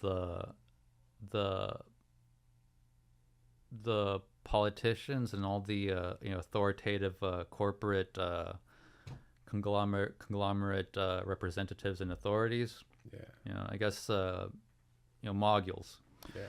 who are who have been found out to have a long history of, you know, not having sexual integrity. I mean, you know, I mean, you know, doing these things, you know. So basically, they put all the attention. They distracted all the attention to Puff Daddy. They put all the attention of Puff Daddy to take attention to do that. Jeffrey Epstein. Well, yeah, Same thing. to begin with. Yeah, I mean, Same thing. that's kind of where it started. Yeah, it is where it started. They Oh. they build you up until they don't need you anymore, and then they use you as a scapegoat. Yeah, but the thing is that he knows. He knows very much as part of the plan to go ahead and, Oh, yeah. and keep the eyes on, keep the attention on him, so that way people aren't being focused On others. on all Yeah. the other people's Yeah. you know, sex trafficking. Yeah, that's the biggest thing right now that a lot of people aren't talking about is sex trafficking. That is so huge now. Like even with the illegal immigrants that are coming over, that is it's not that we don't want them in this country. It's just that my wife worked down at the border, and to hear what these little kids have to go through, these men and women, grown too, younger and old, all of them, what they have to go through to get here, all the disease that they have, it's hard. It's really it's dark. It gets real dark. Sex trafficking is a big money making industry that's not talked about a lot, and so it's one of the coldest industries in the world. I'd say it is. Yeah. Like taking families from home. I hate whenever we're here in Houston and we get, we're in Texas, but we get those child abduction alerts, those Amber alerts, and it's like a 5-year-old, 6-year-old kid, or just, it's just sad, like immediately just like go to prayer for them, because you're like, man, worst thing comes to your head, especially when they're that young. I saw videos of of people bringing in like kids that were just screaming and crying, through the border, and they're asking where their mom and dad is, and like some of them are openly, saying screaming and crying, like, quiero mi mamá, lo que sea. And the other ones are like, they ask them what the kid's name, and they don't know their name. Alex Jones did that fake video of pretty much stopping a car and be like, hey, who are these kids in the car? And like, and he actually like, like tries to like open the car and everything, and the person's like totally compliant.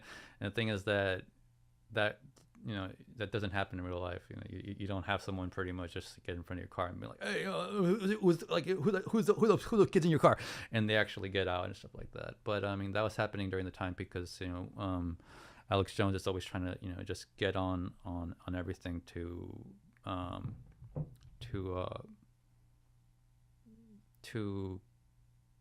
I guess I mean, you gotta remember, you gotta understand that Alex Jones is Joe Rogan's right hand man.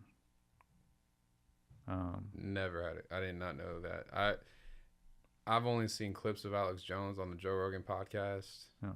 Very few clips. That's the reason why. I mean, they're so. I mean, like when you think Alex Jones, right? And it's like, where is he usually just hanging out and just talking? Well, he's always on the Joe Rogan, and how do you call it? Joe Rogan has two sidekicks. He has one sidekick and one right hand man. Jordan Peterson is his sidekick, and Alex Jones is his right hand man. Pretty much, Jordan Peterson is there to go ahead and give a sort of subjective interpretation, a subjective outline as to what is being discussed, to go ahead and just kind of give it more of that leniency to look at it this way, to look at it in a sort of and I guess in a way that is subjective, not really giving any objective consistency as to not being biased, right? So just like, always leaving room for bias, and of course making it arbitrary and very secular. I mean, I got things to say about Jordan Peterson. If you go ahead and look at his stuff, he's always wearing a Joker suit. He's always wearing a Joker suit. Two things that don't shouldn't be together, or don't have anything to do, like shouldn't be on the same suit, and at the same time playing juxtaposition with those concepts, because he knows very well that the aesthetic of what the person sees very much affects their psychology as to how they see the things that he talks about, or what is said. He's an on the fence guy. I can't stand it. He's a rhetorist. Yeah, explain what a rhetorist is. Some it's part of it's part of the sophistry, which is just pretty much being taught, being a politician, rhetoric and lobbying. You're bought out, and you tell me what to say, how to say it. And you go to school to pretty much promote these arguments, or these. You go to school to promote these statements, these false values, or these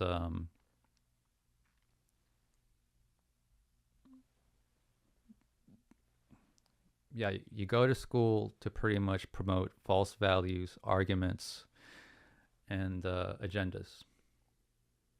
What was that prop that he was famous for?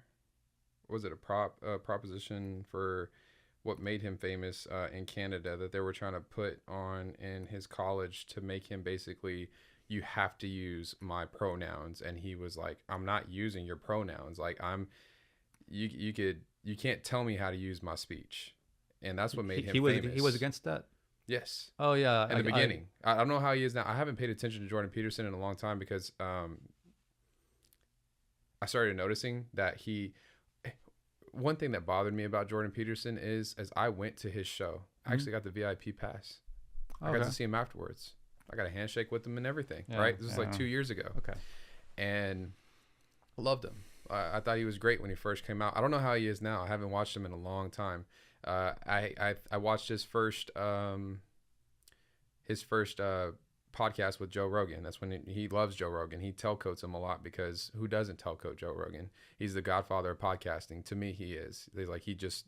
Joe Rogan just is like he's one of the OGs of podcasting. I saw him whenever he started in 2010. I saw like the first 150 episodes, and after that I was like, for Joe Rogan. Yeah, I think I got enough of him. Yeah, because you're not gonna watch more than 150 episodes of that, man. Yeah, well nowadays he's finding his stride. Like, I feel like he's found his stride. He brings people on and is just genuinely curious about people. He doesn't care who you are. He doesn't care what you think, but he does care what you think. Like, he just wants to know, like, what do you do? Who are you? What are you thinking? Where's your backing at? Where's your sources at? And if you're a liar, when you go on to that show, it will be exposed. But if you're true to what you're doing, he will also find more truth into you. So, like, gotta come correct when you go talk to Joe. There is no, and if you don't know, say you don't know, because he is going to dig and find out. And he's got Jamie behind the scenes, literally probably researching every little thing that you're saying to make sure it's valid and true. Yeah, he's got to do that now. Oh, yes. Yeah, he's got to do that because everyone's stepping up their game. And the thing is that if he wants to go ahead and keep his platform, I mean, if he wants to go and keep his audience, his legitimacy. Yes. Then his audience has to continue to go ahead and actually, like him. Yes. And if they're saying that, like, he's starting to be more about the and pretty much promoting the of Hollywood, and like what they call puppets, or I get what you're saying. And the thing is that he has to make those how do you call it? He has to make those he has to make an effort to look legitimate.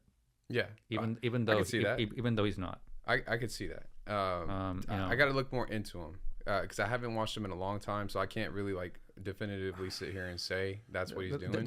There's a picture of him and his son Antoine LaVey pretty much together, and he's just pretty, like, whenever he was like very young, like 21 or something like that, and he's he's raising the goat. He's raising the index finger and the pinky. And pretty much, I mean, ever since then, he's had, the regular fame, the regular,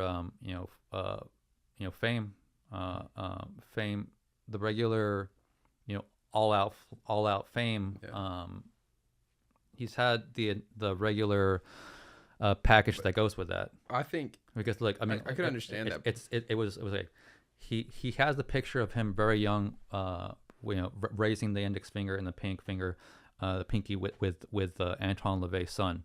That was him at very young. Then he's an outstanding, how do you call it, New York or Los Angeles or wherever he's from, stand-up comedian. I mean, given that, yeah, I mean, a lot of people are great stand-up comedians. Usually the ones that actually go ahead and opt out for to sell out.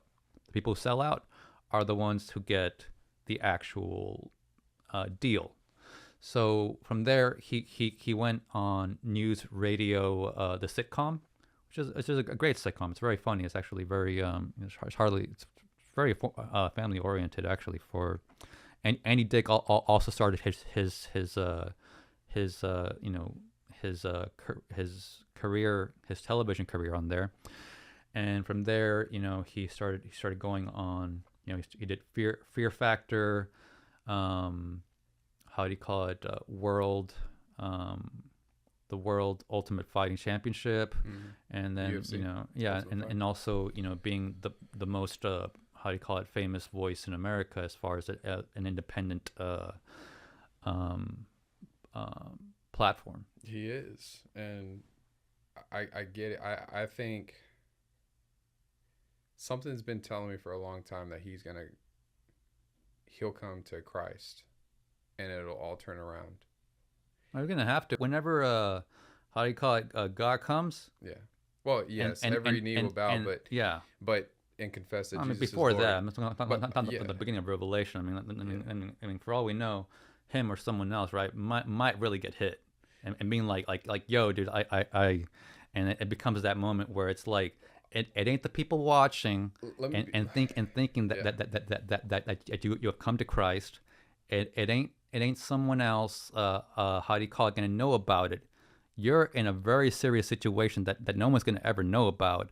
And and the thing is that he's in a lot of pain, and certainly the last words that come out his mouth is like, Jesus Christ, I'm sorry for what I did.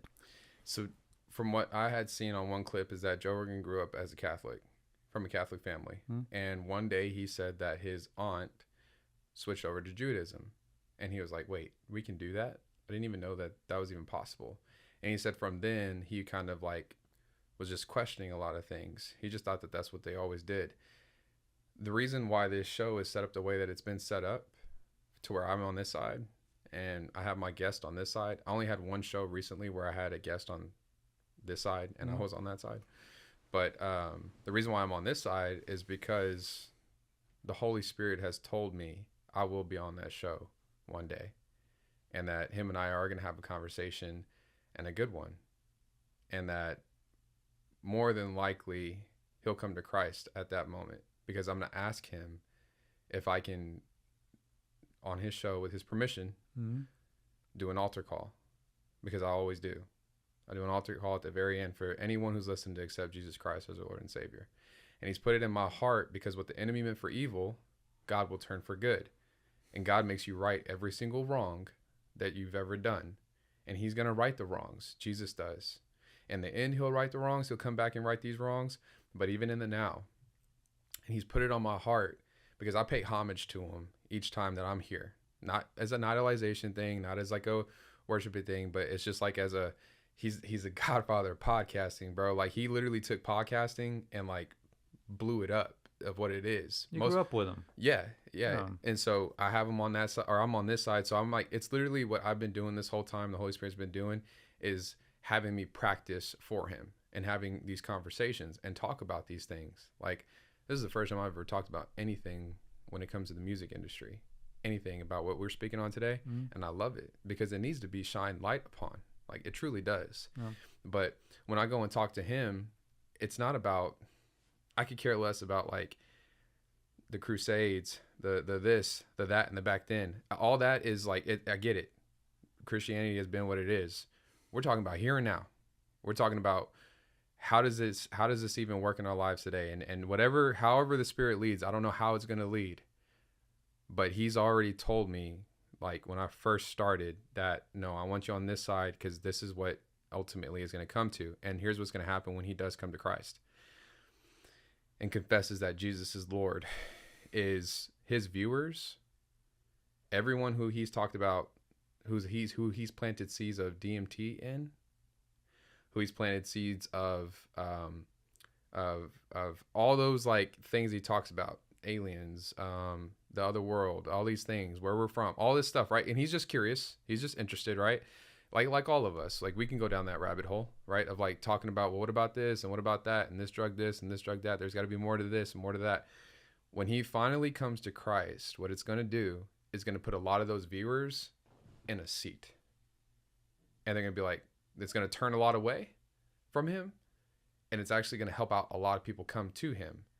But what it's going to do is it's going to test the hearts of those of where now you got your guy who you watch all the time, who always talks about these things, because he's been bringing Christian people on more and more and more lately. Yeah, because he has to. He has to, because he's curious. You don't think he's curious? It's because, how do you call it? They have to go ahead and how do you call it? They have to assimilate Christianity in America as a political tool, and it's and more so to go ahead and cover up their own doings and their own representation, their own real representations. Mm-hmm. And the thing is that the only way to do it is to go ahead and re-Christianize America. I mean, it'll have its good effects, but at the same time, a lot of people are going to come up with, pretending, pretending to be I don't know how you say these words, because it's not pretending to be Christian. You're not acting as a Christian. You're you're setting up a plan and ideas to go ahead to create cults, which will call themselves Christianity, but they're out there. In the end, these new denominations, or these things that the people that claim that came out of the occult or whatever and found Christ, dude, it's just it's just a mission from the devil to be like, I'm gonna go ahead and claim the cross. And the thing is that, we've been dealing with that in the Catholic Church ever since the beginning. That's a good point. When it comes to the Catholic Church, I agree about that one, especially the Roman Catholic Church. No, how do you call it? Attack on the Catholic Church. No offense to the Catholic Church. I myself am Catholic, but whenever we're going to go ahead and discuss, discuss anything, discuss the truth, then I'm going to say that, yeah, we've been dealing with that since the beginning in the Catholic Church. I agree with that.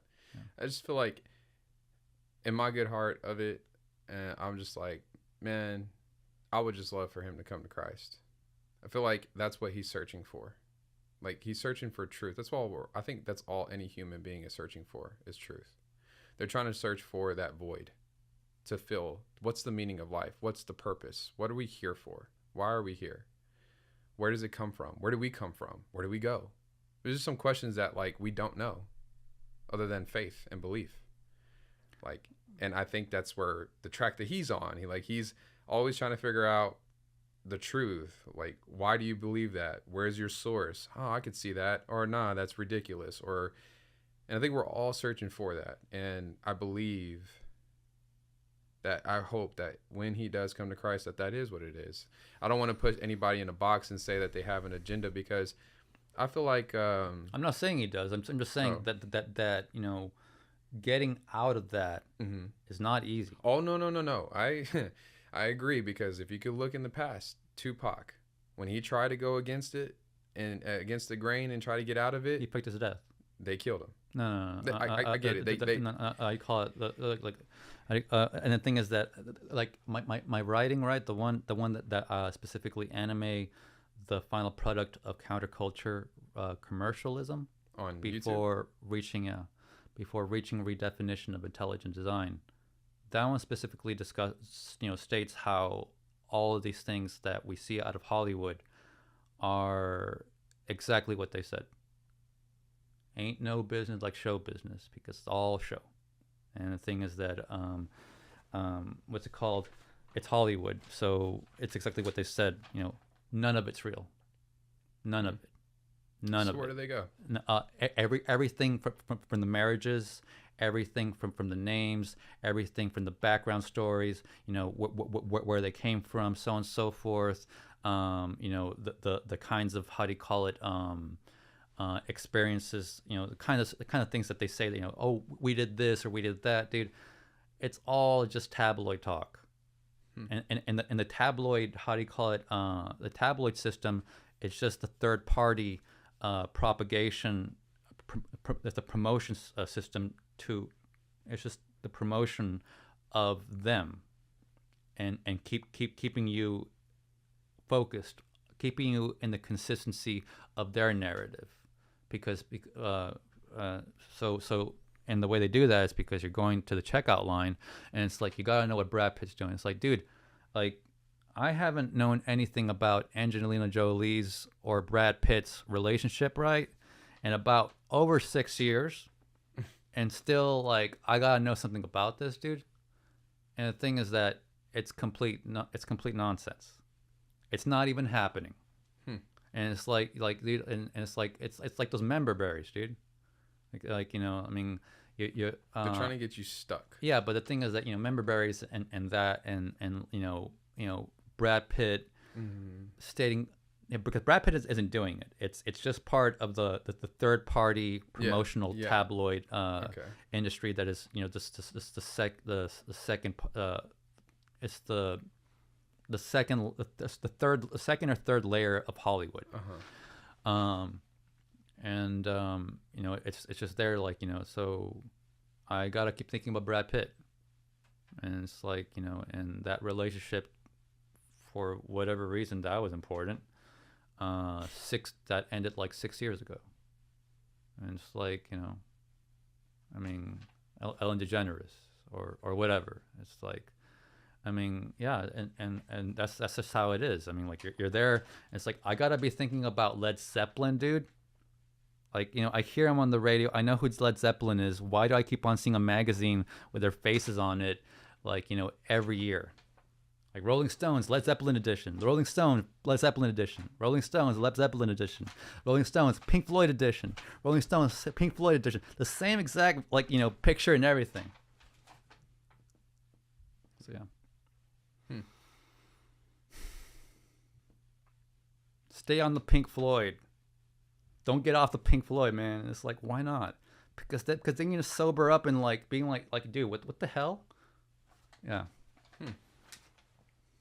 That's why they have it right there in the checkout line. So it says, like, and you can't help it though, because you'll be like, all right, so, like, let me see what's going on with them, and you're like, okay, like, all right, anyways.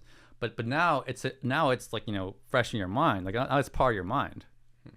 I mean, that should have been, like, just, basically refreshed and cached and pretty much done away with, right? Like, deleted a long time ago, but still you're there, like, somehow, dude, Brad Pitt relationship is still important.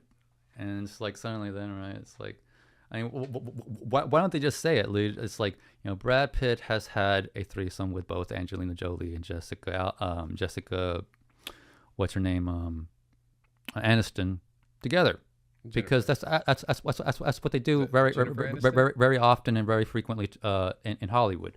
That's the reason why Stephen Colbert at the Oscars called everyone sodomites, and everyone laughed, because it's like, everyone knows very well that, for the most part, unless you're very special or very, very well respected person, whether people want to or not, because, I mean, you're just like, dude, I'm someone's son, right? I'm like, who's someone's son, right? Like, I'm my dad is not my dad, but the 200 years of lineage, right, that I have over you. And the thing is that it's like, well, yeah, I mean, that kind of puts it, it's like, I mean, that's the reason why, what's his name, that one dude who was coming up and very, very, very good. He came out in Lords of Dogtown and also how do you call it? Woodstock. He came out Into the Wild. Can you look him up really quick? Yeah. He lost. He broke his career. He broke his career by punching a Sony executive in a nightclub. What's his? What was the titles? Into the Wild. Okay, Into the Wild. Am I looking up for a cast? Yeah. Emil Hirsch. Yeah. Emil Hirsch. Yeah. Yeah. That guy. Mm-hmm. Okay. What about him? He punched out a Sony executive in a nightclub. I heard about Sony. Don't want to do that. Yeah, and he didn't know and he didn't know who that was. Oh no, an executive producer for Sony? No, like an executive. Oh, an executive. Well, even worse. Yeah. And after that, like, you know, all he got was just like, you know, little things here and there. Yeah, you start to realize that. Have you seen how Kevin Hart has turned around? Like, you don't see him anymore. Remember there was like a minute where he was on everything. Every commercial. He was putting out Ride Along 2. He put out that movie with Dwayne "The Rock" Johnson. It was the most likable, unlikable black person on television. Yes, and, bro. And you just had to go ahead and deal with it. And it's like, I really don't like this guy. And he even bothers me more than that, like, you know, kind of sarcastic, a Hindu comedian who, you know, was always kind of like being very, very, very snappy at like everybody else. I forgot his name. He was popular like through 2016 through 2019, something like that. You're not going to be able to find him so easily. Or at least he was, you know, I mean, you know, of that area. Yeah. Okay. For all I know, he could have been from Turkey. I don't know. Oh, okay. Like he came in and like that's why Cat Williams went on that one show and was talking about how he was telling it's called the Club Shay Shay, and Cat Williams was telling him like, what do you think an industry plant is? Like, you got this guy that comes out of nowhere, immediately gets a record deal or a movie deal, his own movie, has all these star casts in it, and he's like, and Cat Williams was saying, he's like, there's two sides to this thing. Like, he's like, they got their group that they run with, their cabal that they run with, and there was gatekeepers, and Kevin Hart was one of the gatekeepers. You're not going to get any movie unless you go through him. So he says who does and who doesn't. He was like, that's why Cat Williams was going. I don't know if you've ever seen. I'm gonna send that to you. You would love that podcast that they did. Okay. And I was thinking about it, and I was just like, yeah, I wonder why. Because even Kevin Hart, towards the end, he started looking weird. Like the way he looks. He started looking different. Like even now, like in DraftKings, I think it was a DraftKings. You always notice that, right? Like after a while, they start looking like Different. like their eyes are not like their face, like, their expressions. It's like they're being controlled or told, like with a gun to their head, to go act and to force it. Otherwise, I'm gonna murder you. And the way that they like act, and I say that not loosely. I don't say that loosely. I say that to the extent of like whether it be fake or real. Mm-hmm. I mean, you can't hop off that train. That's why they talk about selling your soul, because it's not literally selling your soul as in like, here's my soul, but you're buying into their stuff to push out all this product, to push out sodomization, to push out homosexuality, to push out vanity, to push out all these things. That's how you sell your soul, because it's your idol. It's what you're buying into it, and then in return they take care of you. Yeah, to push out racism. Yes, the agenda. Yeah. I mean, you know, they pretty much have two, you know, Hollywood moguls, you know, come at each other and being like, you know, have either a squabble over like race or like, for like, okay, here's like, whenever Will Smith won the Academy Award, right? Yes, dude. For Best Actor, right? For the Serena Twins, that movie, right? I didn't watch the movie. Me neither. I don't even know what movie it was. Like what he was talking about. I thought it was for for the Serena Venus Williams. What year was that? It was recently, right? 2022. I mean, I guess it was in 2023. King Richard. You're right. After Yeah. slapping Chris Rock, Will Smith accepts the Oscar for Best Actor for his role in King Richard. Yes. I'm just gonna finish it out. Apologize to the Academy of Motion Picture Arts and Sciences and his fellow nominees, but not Chris Rock. Smith won the Oscar for playing Richard Williams, the father of tennis stars Venus and Serena Williams. Oh, so yeah. Okay. So it was that. I guess Richard Williams was their dad, and they called him King Richard, and it was because of the father of he was the father of tennis stars Venus and Serena Williams. So we're both right. We're just So is he a king? no. Or- They probably called okay. him. They probably just like how like I always call you King. Like what up, King? But that's from Revelations 1. Yeah. That's why I call you King. Yeah. That's what we are. But because we're all kings and queens in heaven. We'll be crowned with favor. Oh. Yeah, King Richard is just it's just an upbringing movie about the dad raising those two girls. Yeah, we're kings if we act like one, but the thing is that most of us don't even know how to act like a king. You gotta speak things that are not as though they are, brother. Yeah, you go ahead and act like a king, right? And it's like, You have to. like, dang, dude, like I'm pretty stupid. Like, Yeah, I mean, I like, get what you're saying, but yeah. I get what you're saying, but you it's good to realize that if you're starting to realize like, hey man, when I read Proverbs and it talks about fools, that's me. So that's good to realize because that's king wisdom, that's understanding. Uh-huh. Kings understand. But yeah, anyways, The whole point, I mean, like when it says right there, do not look to riches and high places of do not look to riches and I guess prestige, because they make their ways to heaven soaring soaring like an eagle. is that a scripture? Yeah, and it's Solomon talking, basically saying it's like stop trying to elevate, stop trying to think of yourself as a king, and look for lofty and high places, right? Yeah. Because they're gonna make their way. They're gonna soar over your head.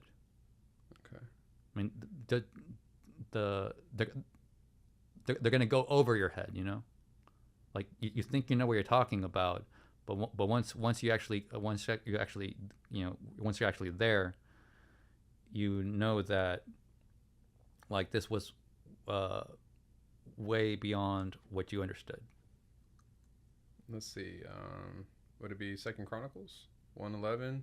God said to Solomon, "Since this is your heart's desire, and you have not asked for wealth, possessions, or honor, nor the death of your enemies, and since you have not asked for a long life, but for wisdom and knowledge to govern my people." No. It says, "Do not look for loftiness and riches, because they make their way soaring like eagles towards heaven." Isaiah. You could put soaring like eagles towards heaven. I'll probably show it. Isaiah 40:31. But those who wait on How about to say? Obadiah. I had to look it up, man. It's good. It's a Solomon verse, and he's just talking about how it's like if you're looking for like very lofty things and you want like a palace and you think you deserve to be king and everything, it comes with responsibilities that go way over your head as to like like if you want to be an executive or something like that, right? Mm-hmm. It's like once you get there, it's like whoa, hold on, wait a minute, this is a lot of decision making and a lot of complexity to all this, and if I do this, is like you're gonna run the whole thing into the ground.